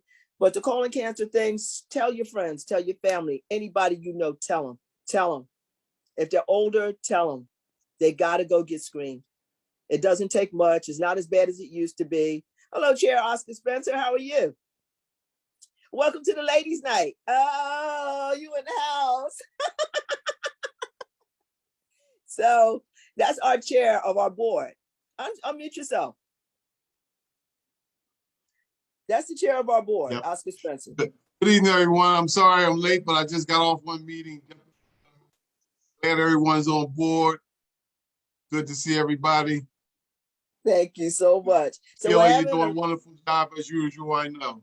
Thank you. We're having a ladies' discussion. We're talking about finances. We're talking about health and self-care. We're talking about, family care. We're talking about community involvement. We're talking about a little bit of everything. And we got about a half hour and 10 minutes maybe to get through the rest of the stuff for the rest of the night. But if you would like to stay and listen and have feed, we appreciate whatever you want to give us. That's fine. Right. We were just talking about the mothers that had to stay home and take care of their kids during COVID. Yeah. It was rough. Yeah. It was rough. So moving into the second part of family care, we're looking at finances, work, whether you're working, whether you're getting state assistance, whether you're self-employed. There's always, some kind of way the money has to come in and the bills have to be paid. So I'm looking at people that, have small businesses. I look at Miss Naomi. She has, she's an entrepreneur in her own right because of the fact that, she has her own little, her little shop of T-shirts and earrings and things like that she, does. And Miss B, who's now back with us and everything, she does the same thing. She cooks. Miss B makes the best soups and the best teas and stuff like that, all natural stuff. And then she makes, skin products for your hair and your skin and everything. And she's the grandmama of these twins that she loves to death. I'm telling you, they spoil rotten as dirt. I'm telling you, but she loves every minute of what she's doing. And then she gives them back to their parents, just like we're supposed to. So I want to just talk to some of my older ladies, Miss Teresa, Miss Naomi, Miss B. Let me see, I see Roxanne on here too. Who else I got on here? All right. We're gonna talk to you three first, talking about work and finances, budgets and how we've dealt with this inflation. What have you done with your small businesses to stay afloat during this COVID time? Like, what could you do? Miss B, we're gonna start with you because I was trying to get you last time. Go ahead. I'm sorry, I was on the phone with the contractor. I actually just really came back to work with my designs after 2 years with the COVID thing and losing Jerry. So I'm kind of tired today. I was up 6 a.m. going out to a small business conference and vending and networking. So I'm back to designing my clothes. I have vendor events coming up at least one a month, it seems like right now. So that does help in the pinch of doing something creative I enjoy, as well as opportunity to share healthy food and the juices that I make and the soups. So and body creams too. As my daughter calls me, a mad scientist in the kitchen. So now I'm trying to just rebuild and rehab the kitchen. But it does help in the crunch, having that in between when you're on a fixed income. And God has just been blessing open doors, but it is work. It's tiring. I'm not sure how much more you want me to say, because like I said, I'm really tired too from being up late, 2 or 3 in the morning, sewing, creating, and then going out the door 6 in the morning, packing up the car to do that. I am not going to keep you because you need a nap. I can see you need a nap, baby. I was actually taking a nap. Debbie said, get up, and then I got the call. So, so I've been listening, and it's all been really, really good. And until, like I said, I had a call I had to take. So I'm sorry I missed chiming in before, but I was in the middle of that. No, that's okay. Working. That's okay. Appreciate you. You know I do. And this will be recorded. This is being recorded. So when we go through the whole thing, you can see it again. I believe everybody has a gift, whether you are aware of what it is or not. Everyone has a hidden gift where you can create something and additional income. And whether you have a job now or later don't have it, you can start building from whatever that creativeness is. And I think that's something, I mean, I can't speak for Naomi, but it's something that we do and really enjoy. And it's nice to meet other people, see what they do, network and share information. And Naomi is just such a God blessing to me when she shares, oh, this is going on, and I try to send things back to her too, wherever we can. So it's just tapping into the gifts that you have and, using those resources. I think about the 10 talents and okay, Lord, I'm gonna use everything you give me until I'm exhausted. And right now I'm at exhaustion. You're right there. And you got to think over time. You say, "Go to sleep, baby. Go to sleep. Let's go to sleep." Yes, you got you like this. Go to sleep. But I get my self-care day. Usually Thursday I take time my self-care. So okay, I do that too. That's what I'm talking about. Everybody has to have that day. They got to have that self-care day, and you need yours. Yours starts now and works all the way through till Friday. So, you'll be okay.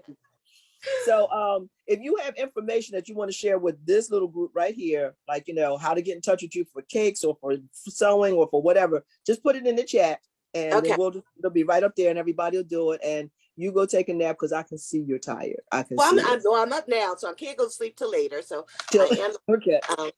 But I will put what information in the chat, and maybe you guys can help me find some kind of assistant to help me with some futuristic stuff. All right, cool. Miss Naomi, what have you done to keep yourself afloat with this thing with COVID? I mean, it's been, last time we talked to you, you gave us the best information ever. You told us, you said, we were talking about budget inflation, and when it came down to the gas prices, you said, well, if your tank is half full, then you fill it back up so you don't spend as much money instead of, filling up your tank from empty back to full.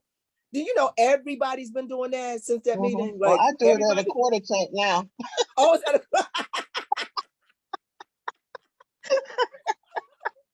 Tell me how you've been handling your business and doing what you're doing, and tell them what you have out there. Like you said earlier, I have the T-shirts, earrings, with Belia saying you have these talents, whatever I can throw out there. I'm not actually sew out there, but whenever I can make. But it all started during the pandemic, and I started making masks, and that kicked it off. I started doing other stuff, crafts and things like that, and I've been doing it ever since. And thanks to the Mass Millennium Market, that's another thing that started me out there. It gave me a little push. I'm retired, so I have time on my hand. I don't have any little kids. I do have a grandson, but it's my time, not your time. That's what I'm talking about. Check with me first. That's what I'm talking about. Exactly. Yeah, but so you still doing sweet potato pies, the little ones? You still doing them? The bread pudding. Oh, the bread pudding. I'm sorry, the bread pudding. You still that's what I'm talking about. I still do that.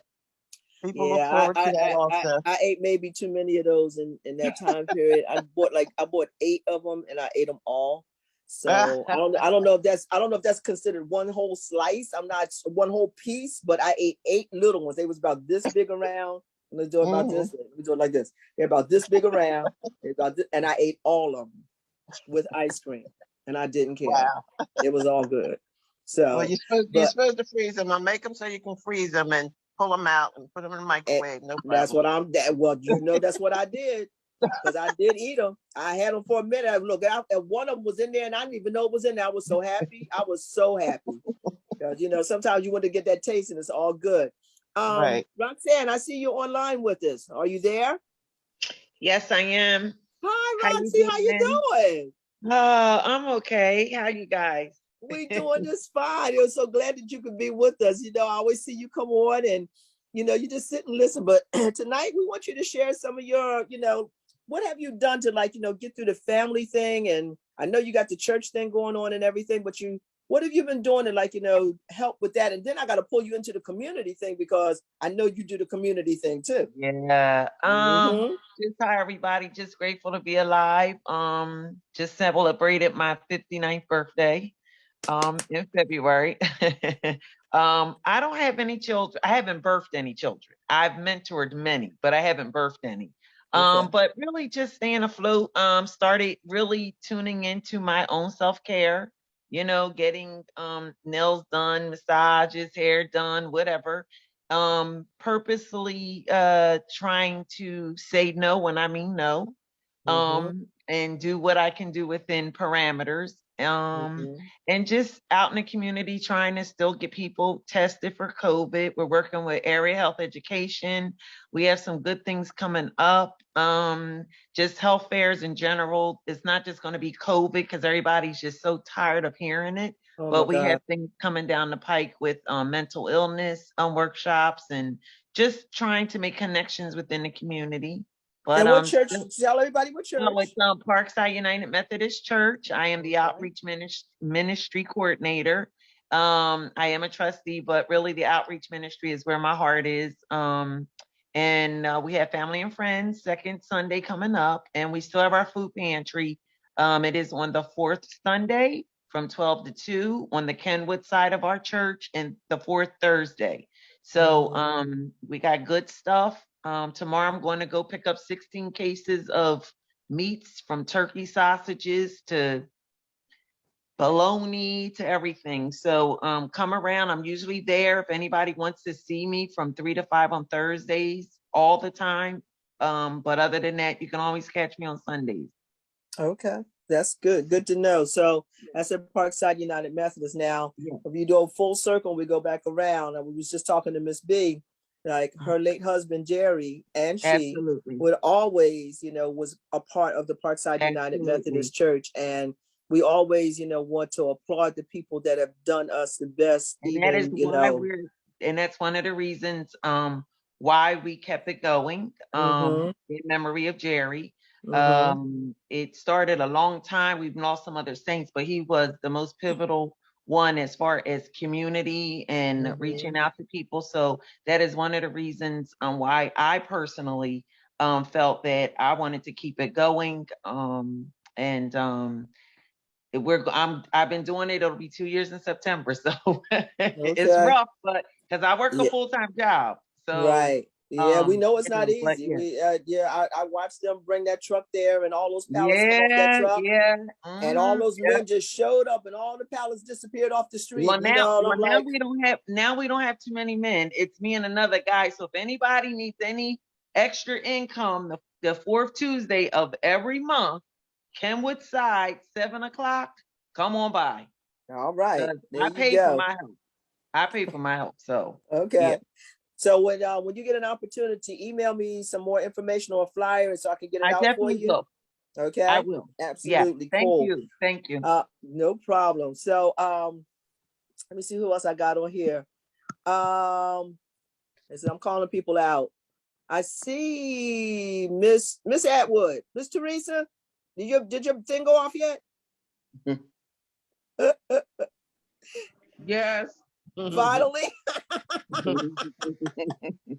I don't even know where the thing of it. I don't even know where it is. I just know that a microwave. The fire department, because I know what it sounds like. I was getting ready to call the fire department, like, yo. No. I just know that a microwave over the stove is not a good idea, but they do it. Okay. Yeah, not good at all. I think there's a sensor inside, and if it's too hot with steam, or how about I make toast, got the toast out of the toaster, butter in the toast, eat the toast, and then the sensor goes off.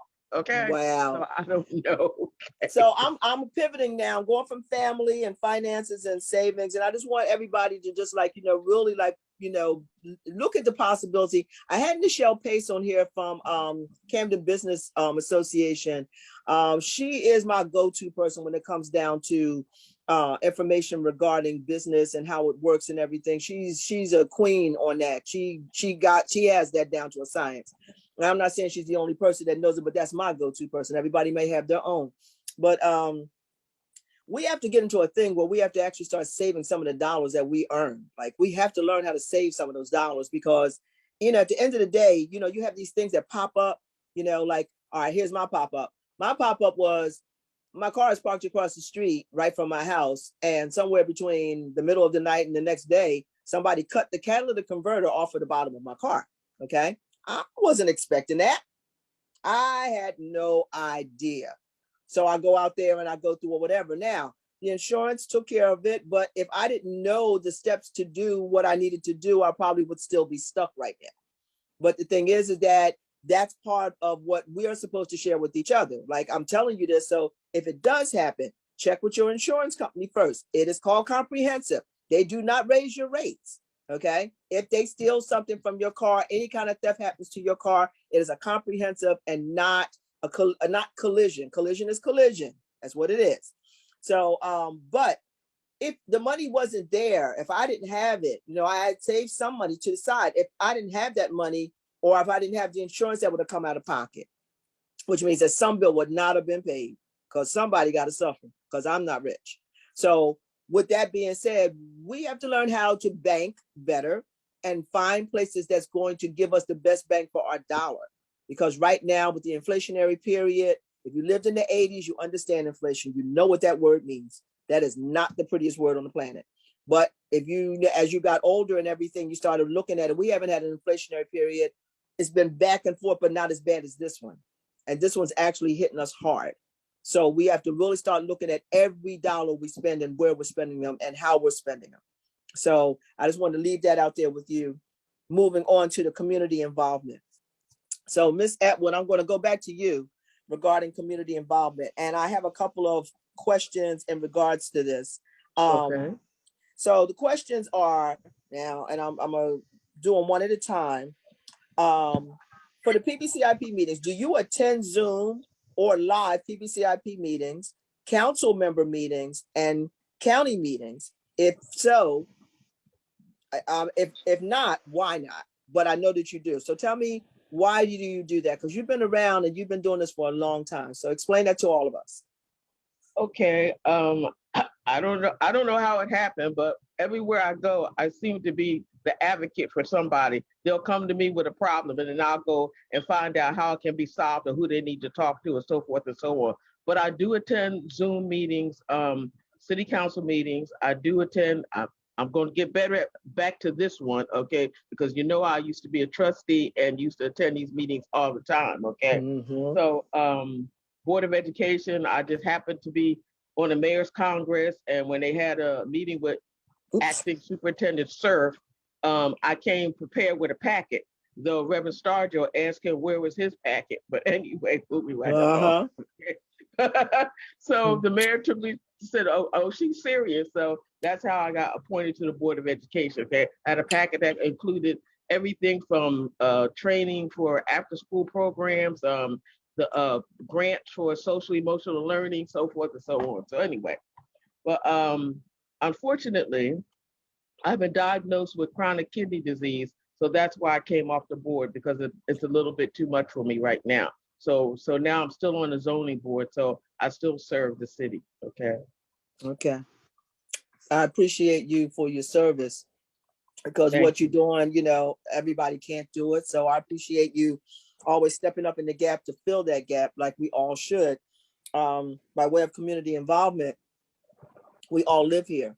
Like, you know, Officer Baker and Officer Smith, they live here and they work here, and their service is to protect us. You know, that's what they do. But everybody has something that they can contribute to their communities. Exactly. You know? Right. PBCIP has been around for a while. A lot of people don't know about it. A lot of people want to be naysayers and haters, whatever. We deal with that. But the thing is we're about to launch, you know, what do you know about PBCIP? We're going to actually put it out there. So you're going to, and Latina Gaines is our media consultant. She is the one that makes sure that whatever it is going to hit Instagram, Facebook, the, you know, our live media, everything that we have, she is actually on point with that. And if you need something done, she does have her own business. She can help you with flyers. She can help you with all kinds of stuff. She can help you with anything. She is like, she's my teacher. She teaches me. So like everything that I've learned, even down to this Zoom thing, I basically learned a lot of that from her.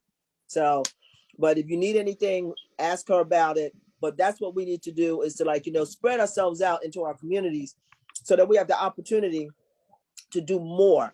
You know, like Oscar Spencer is the photographer for Parkside and all over the place. He takes the pictures that keeps the history of what it is that we do, and whatever it is that we're doing, whatever kind of engagement it is, you're going to see Oscar Spencer's pictures somewhere.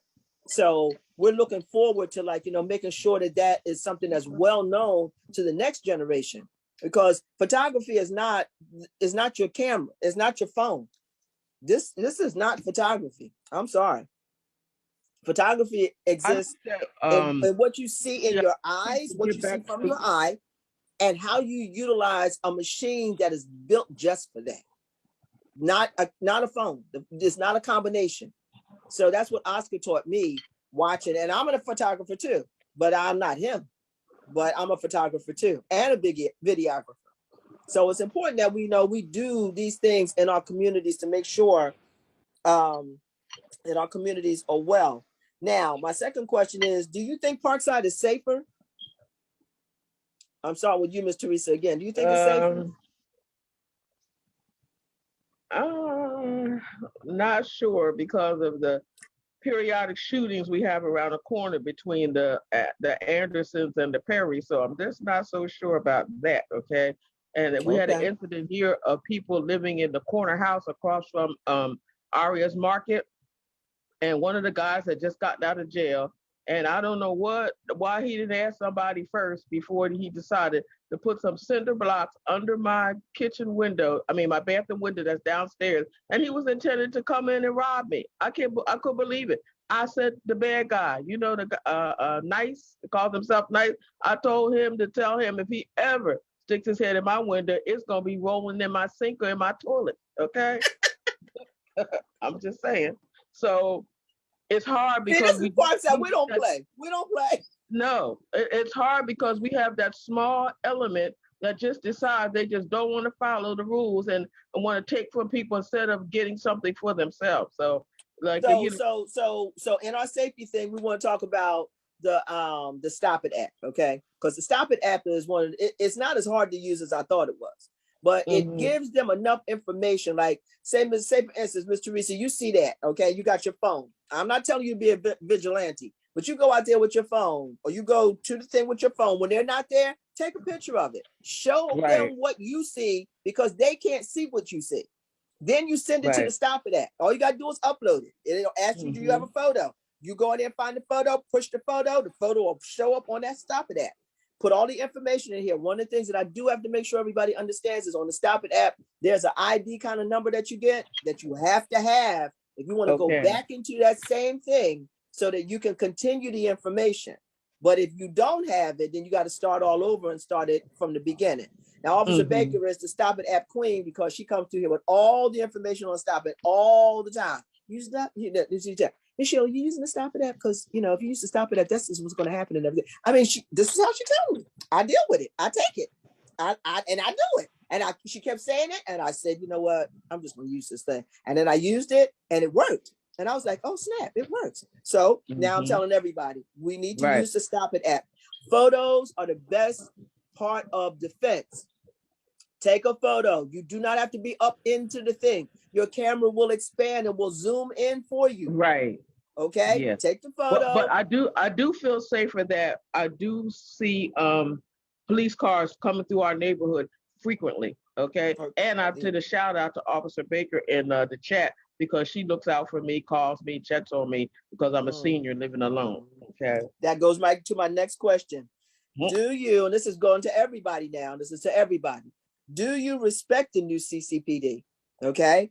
And do you know any of the officers outside of Officer Baker? Well, everybody know her and everybody know Officer Smith now. Okay. So outside of them too, do you know anybody else that comes in and makes sure that you're aware of who they are? And do you feel and have a respect for the new CCPD? You can just raise your hand. Yes, no. How do you feel about it? Yeah, definitely. Officer Nunez calls me, and there's one that's Officer Haywood, but I'm not sure about his last name. Okay, but police officers do call me, and other ones call that I don't exactly know their names. Okay, but I do feel I respect the police, and I'm glad that we have them, and I think that they're doing a decent job. Okay. Okay, Serena, I see you open. How you feel about that? Yeah, I was gonna say I definitely respect them, and I'm grateful for when they are present here in the area. I don't know any personally, you know. They're always in their cars, which is fine. I've only maybe once or twice seen them walking. Like, and that was maybe like last summer or the summer before last. One did stop and have some conversation with us, but I would like to see more engagement in this area, especially on Crazy Wildwood. Right here. Okay, so now we're introducing you to Officer Smith, Officer Baker, and Officer Davis. So now you got 3 names that you will definitely know. And they will be, look, Officer Baker, I was getting ready to call her by her first name. Officer Baker will come to your house and knock on your door and ring your bell. And then she'll call you on the phone. Okay, that's cool. And when that's what I'm talking about. That's what she does. Warm, I'm gonna set up my porch and we can all she sit just want to outside make sure and you're good. She want to make sure you're good. And Officer Smith ain't that far behind. Nunez, she comes around at the same time. Officer Okay. McPherson, he comes with Officer Baker sometimes, great, big, tall dude, like real tall. Okay. And, so that's how we're getting to know our officers. And the more we see them, the more names we get, the better it is. So that's a Yeah, good thing. for sure. So getting to know them is good.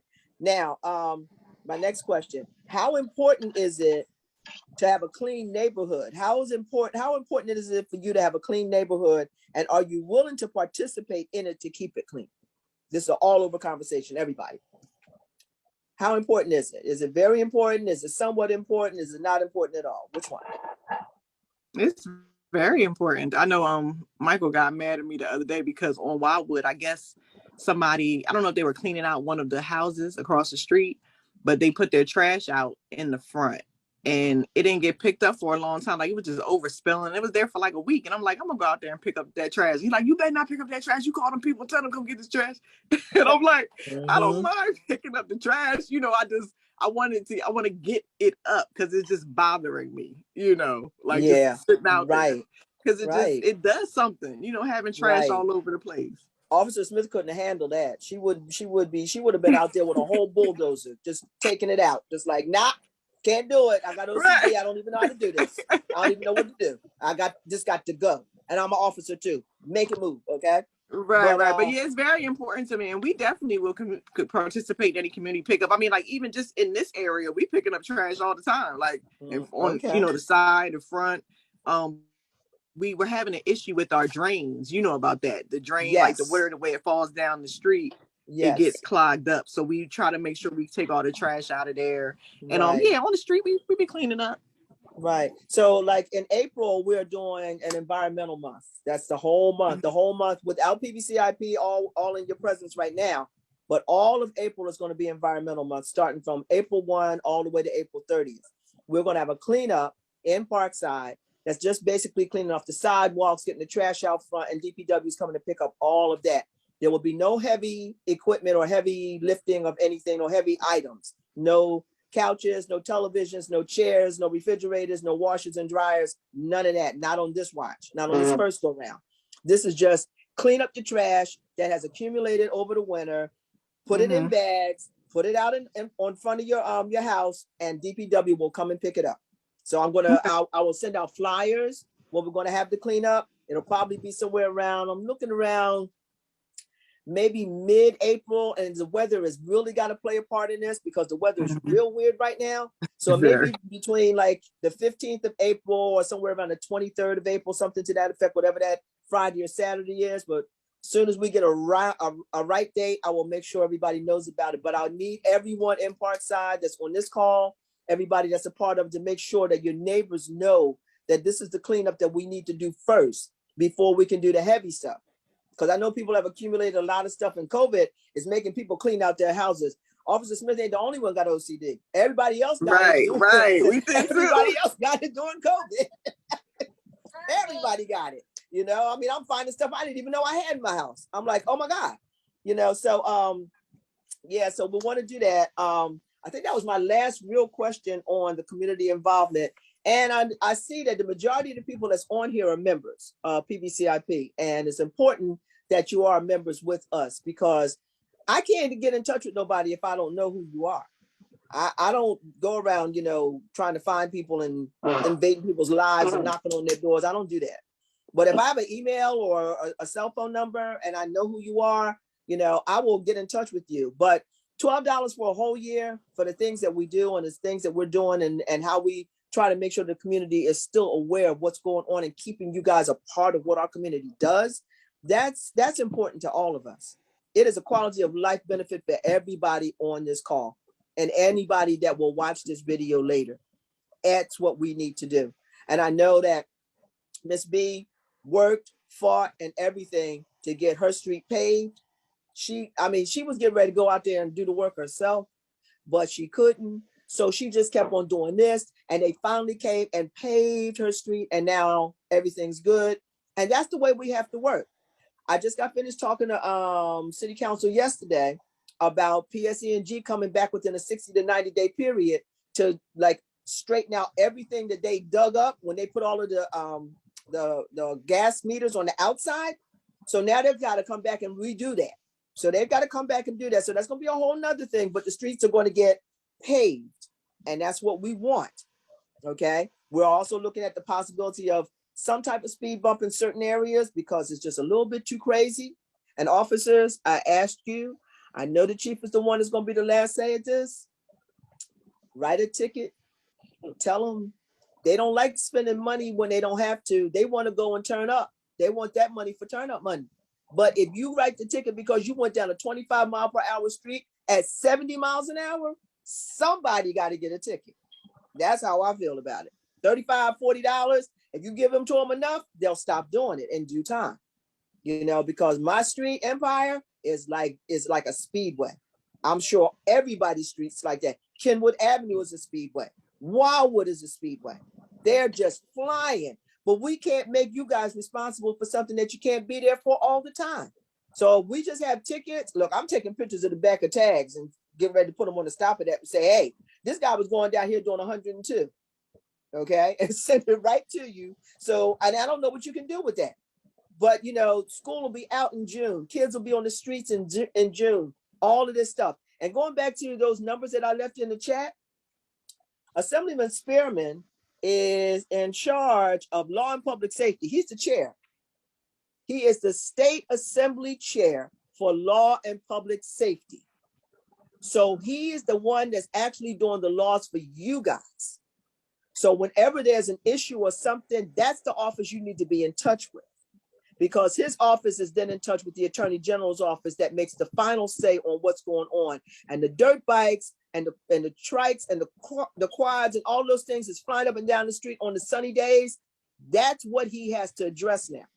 And it can only be done with your help, because if we need to be, we'll back you up. You got us, we will back you up. But we have to do something to stop this. I saw them riding on Baird Boulevard.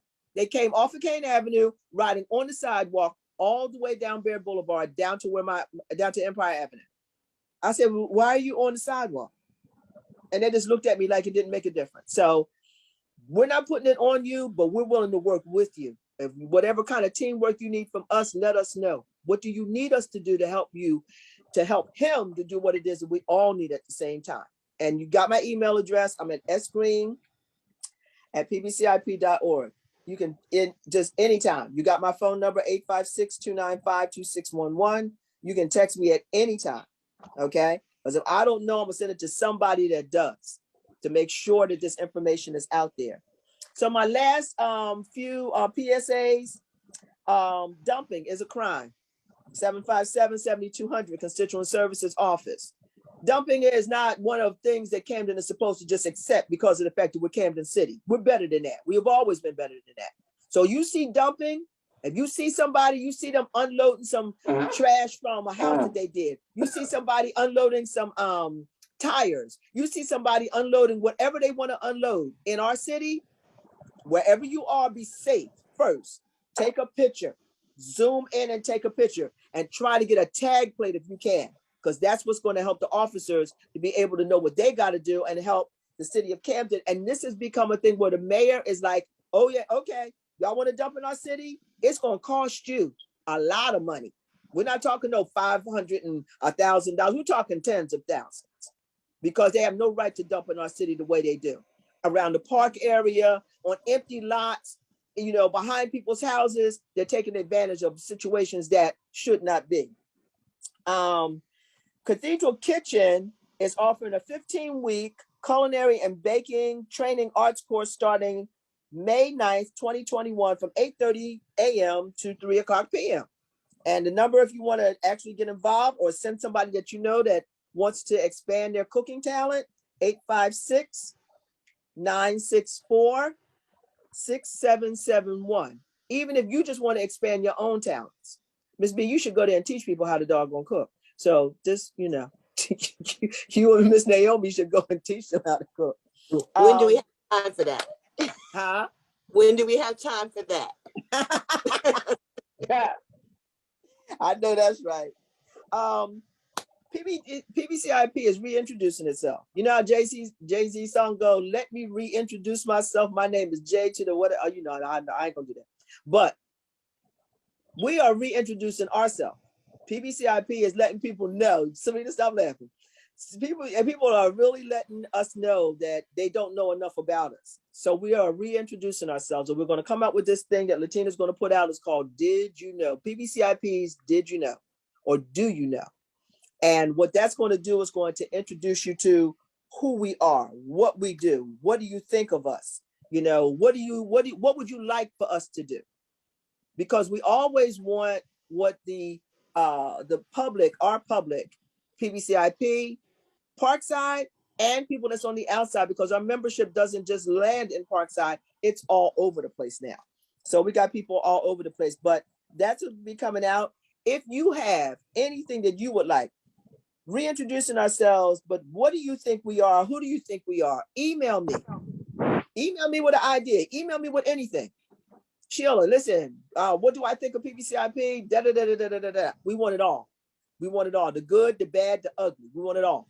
Whatever it is that you feel, if it's wrong, we'll correct it. And we'll tell you what it is that has been corrected.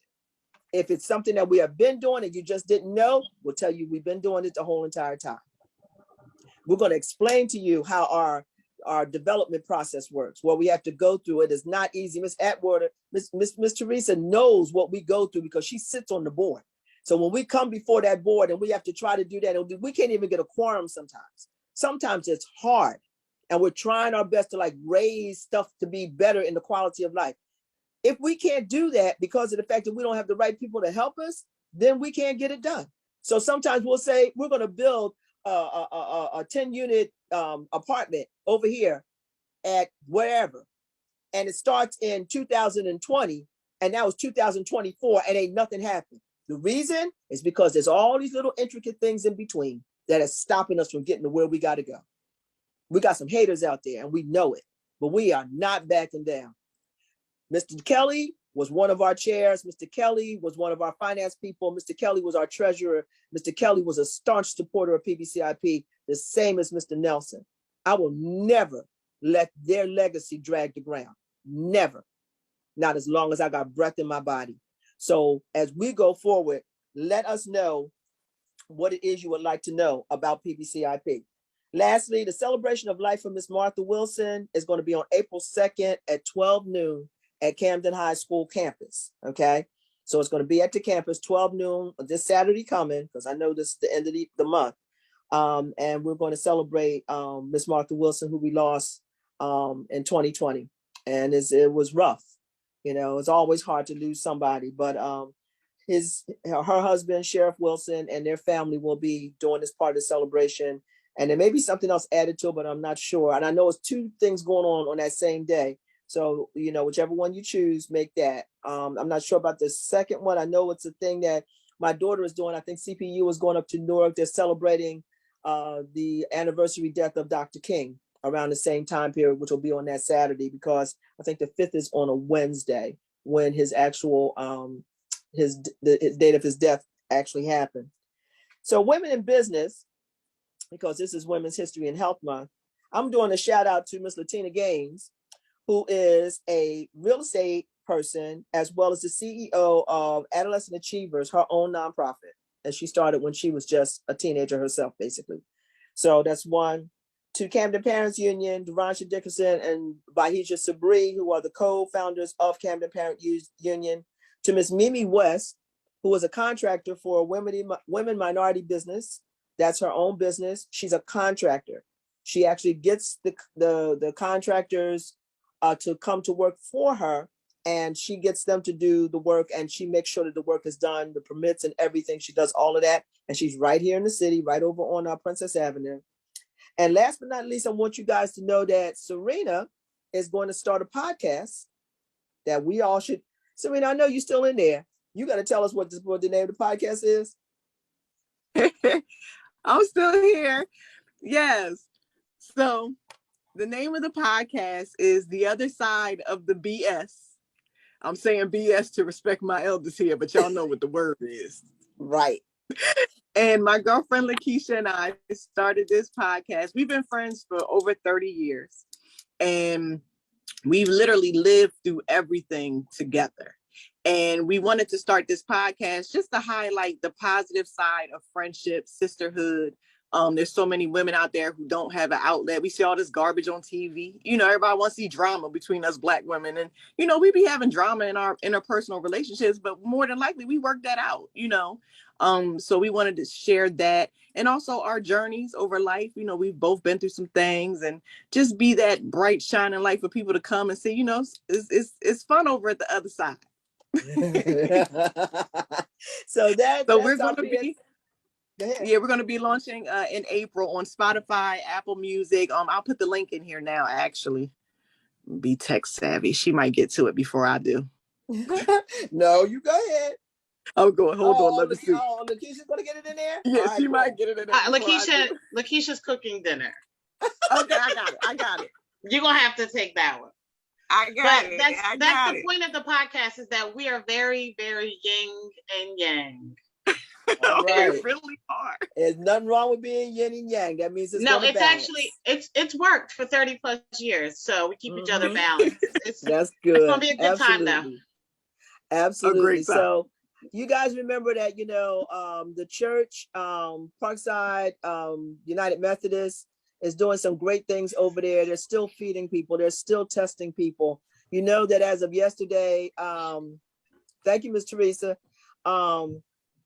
Yesterday, I think today is Wednesday, so it must have been Tuesday.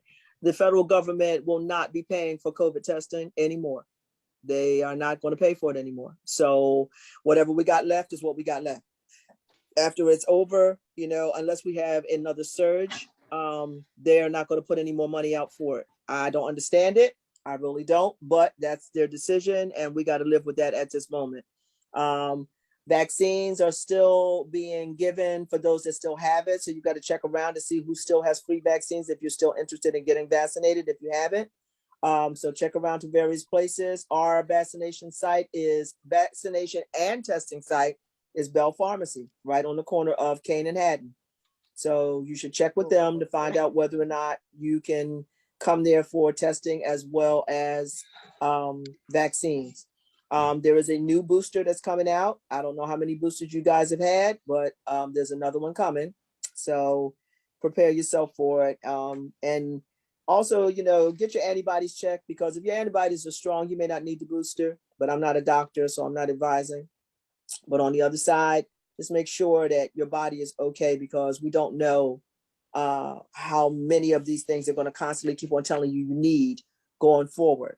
In that last episode of COVID numbers, that was on Monday, if I'm not mistaken, it was 654 cases with 1 death. So it is dropping. It's dropping, but we do have a new variant, and it's not as strong probably as the other two, but we don't know yet because we don't know who has it and who doesn't have it. So we just have to be safe. The mask should still be worn. If you go in public places and places you've never been before, wear your mask. Don't take the chance.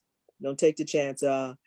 Councilman Collins lost his sister, you know, due to just not wearing a mask. And, you know, it's not something that is pretty. It's not something anybody wants to even tell anybody that happened to anybody else. You know, check your kids, make sure your children are okay. Just, you know, keep an eye on things. Things are better, but they're not at their best. It's up to us to make these things change. It's up to us to change the things that we know how to change. It's up to us. You know, we're a whole new queen system. And in the queen system that we are, we have to work together. We have to do what we have to do. And don't bite your tongue. I don't care what age you are.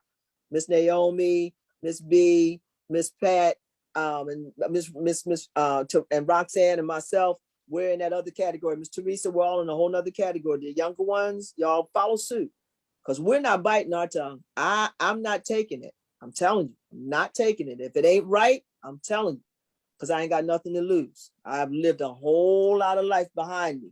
I'm trying to live a lot more in front of me. And the only way that we're going to do that is we team up as the queens that we are. Start our own queendom. Don't wait for the men to do nothing. I ain't knocking the men. They're all right. But we need to run some stuff ourselves. So I thank you guys for being with me tonight. This was like more than excellent. The participation was great. You know, the presentations were off the chart. I will look at this and probably like watch it like 2 or 3 times just to see what I missed. But I really appreciate your time and really being able to spend time with us. We're going to do this again sometime or another. Probably won't be a PPCIP meeting. We just may just have a Zoom or maybe be able to meet over at the society, seeing that we're opening back up now. So we should be opening back up. I think we're starting in April. We're going to have an outside meeting in May. And we're going to be, you know, doing some new things and having some more outdoor events and everything. And CCPD, get ready. National Night Out is coming. You know how we roll on National Night Out. We be off the charts on National Night Out. It's almost like a party now. It's not even like an awareness, you know. So we're looking forward to that. And we've been talking about getting some solar lights to give out to constituents. But I got to talk to the mayor and all of these people about it. We got to make the powers that be, you know, do the thing that they got to do.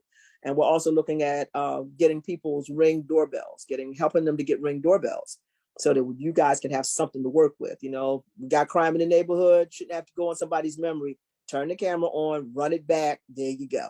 So that's where we are with that. So everybody stay blessed. Pray for everybody. I see Ms. B. Musical bingo, 11:30 to, wait, I'm getting stuff on, I got to chat stuff. Musical bingo, 11:30 to 12:30 Thursdays at the Society. Oh, that sounds good. I like it. Let's see what else we got on chat. So Serena put in LG at the other side of BS. So that's on there. And she put the Spotify website on there. Miss Teresa put on there Mimi West's construction, WMB construction, and her phone number. So if you want to take that down, this is for anybody that needs, you know, some type of work done on their property. She can come by and give you an estimate on how much it is. Let me just make sure I say this to y'all before we go. Make sure you share with senior women, senior men, that you do not pay anybody up front for work that they have not done. I don't care what nobody says about a down payment. You will figure this out. You know what I'm saying? That the contractor will figure it out. If they have to go and buy the materials, you should go with them, because all contractors are not trustworthy. Not all of them. That's why we're talking to Mimi, because Mimi is a trustworthy Park City, and she's right here. She ain't going nowhere. She's been here for a while. So just make sure that people know that. And PPCIP, I do believe we have a grant. Now, I know about the grant. I'm not the grant lady, but we have a grant that is going to help certain people on certain blocks be able to get repairs done on their home. I think the city is coming back with a repair program as well, like they used to have before. But we have to wait until the budget is actually passed. That started last night as the first read. And then when that budget is passed, that money will be able to be generated into the city, and we'll be able to utilize that money to help people fix up their homes, maybe their plumbing, their heating, their roofing, things of that nature. I have information. If you do need your roof fixed, I can't put it on here because I'm on here. But if you email me, I will send you the information on the young people that did my roof. Okay. And it was not expensive. And it didn't take them all day to get it done. They got the materials, they did the work, and I paid them. And it was just that simple. And I haven't had a problem since. So if you need that, or you know somebody that needs that kind of information, please let me know. But like I said, I appreciate you all. I respect you for the queens that you are. I know that you all are going through your own situations and your own personal trials, but there are triumphs in everything that you do. I respect my police department more than I can actually give you information on how I feel about those people and what they do for us on a day-to-day basis. And I think that whatever it is that we're doing and whatever we should be doing, you know, we should always uplift each other. You know, I mean, the hate game is over. COVID taught me I don't need to hate y'all. I don't need to hate nobody. Well, I need to hate you. If your hair is braided and mine ain't, and I want my hair braided, I just need to ask you, how do I get my hair braided? I don't need to, I don't need to hate. You know, I don't need to, her hair is ugly. And I don't need to do that. I don't need to do that. And I don't want to do that. And I'm hoping that we can all learn that same lesson and then teach others. And don't be afraid to speak your truth. Speak your truth. You ain't got to be harsh with it. Sometimes we come out cold because, you know, we warrior queens. But sometimes we just got to be a little bit more subdued and say what we got to say to people. Baby, why are you cursing like that? Shut up, old lady. Ain't nobody talking to you. I understand what you're saying, but why are you cursing like that? You know what I'm saying? Just say it, because it's going to resonate in their head at some point in time. We have to learn how to help these young people be the young people that we used to be, and raise them in a better way than what they are right now. Mm-hmm. So I thank you. I thank you. I thank you. And I look forward to next month, Environment Month. Environment is highly important. If you don't know, you need to know. Our environment is really, if we don't take care of this, it's going to kill us faster than we want it to. So we need to be clean. Our neighborhoods need to be clean. So Environmental Month is going to be highly important for everything that we do. And we're going to get everybody, together to do what we got to do. Thank you, CCPD, for going out and cleaning East Camden. I saw y'all out there. I know y'all did that. So, and it wasn't even yours to do. You didn't make that mess. It wasn't yours to clean. That's me. I'm just saying, Captain Coley out there with a t-shirt on, she raking the leaves and all that. I'm like, what? She don't even live there. You know what I mean? But that's it. Miss Naomi has hit me with stuff. Wait, I got to see 2 more chats. Oh my God, here we go. Parkside, April 6, 2022, Camden High. Oh, parade for Camden High and for Eastside. Okay, starting at Eastside High, 2:30 to 5:30, starting at Eastside, which was the old Wilson. That's gone. Erase that. We don't know that no more. And a prom gown giveaway, 331 Salon. Number is 856-833-0303. Okay, so that's for the young ladies that's going to need prom dresses around prom time, which comes around, I think, April, May. I think it's May. Like the parade, though, we need to be out there and support these young people that gave their all for those basketball games and had the first time that we were a unit in both sides, Camden High and the New East Side. The Panthers and the Tigers were one. So that was look, I can't wait to go out there. I'm gonna be orange and blue, no, purple on one side and orange on the other side, because I can't get too many more colors on me. But I gotta go support my babes. So, ladies, again, Miss Naomi, you know what? I'm girl. April 17th, Information Easter egg Network. hunt at Dare Academy from 3 to 7.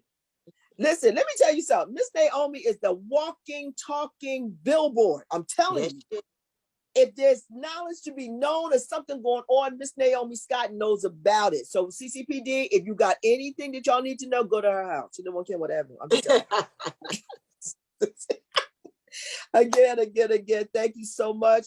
Roxanne, we're looking forward to coming over there and helping you out somehow, some way. Okay? Thank you. Help. I appreciate it. Okay? Yes. We'll do it as we can. Everybody will do their part. You go by the Spirit. Go by what's led. Okay? Absolutely. So everybody stay in touch. Keep in touch. Stay in prayer. Do what you need to do. Hold each other up. Lift each other up. Okay? Be the queens that we are. We don't need 1 month. We got 365 days. We queens every day. So that's where we're supposed to be. Be peaceful. Stay peaceful. Stay loving. Have a good night. Good night, all. God bless. Good night. Good night. Good night.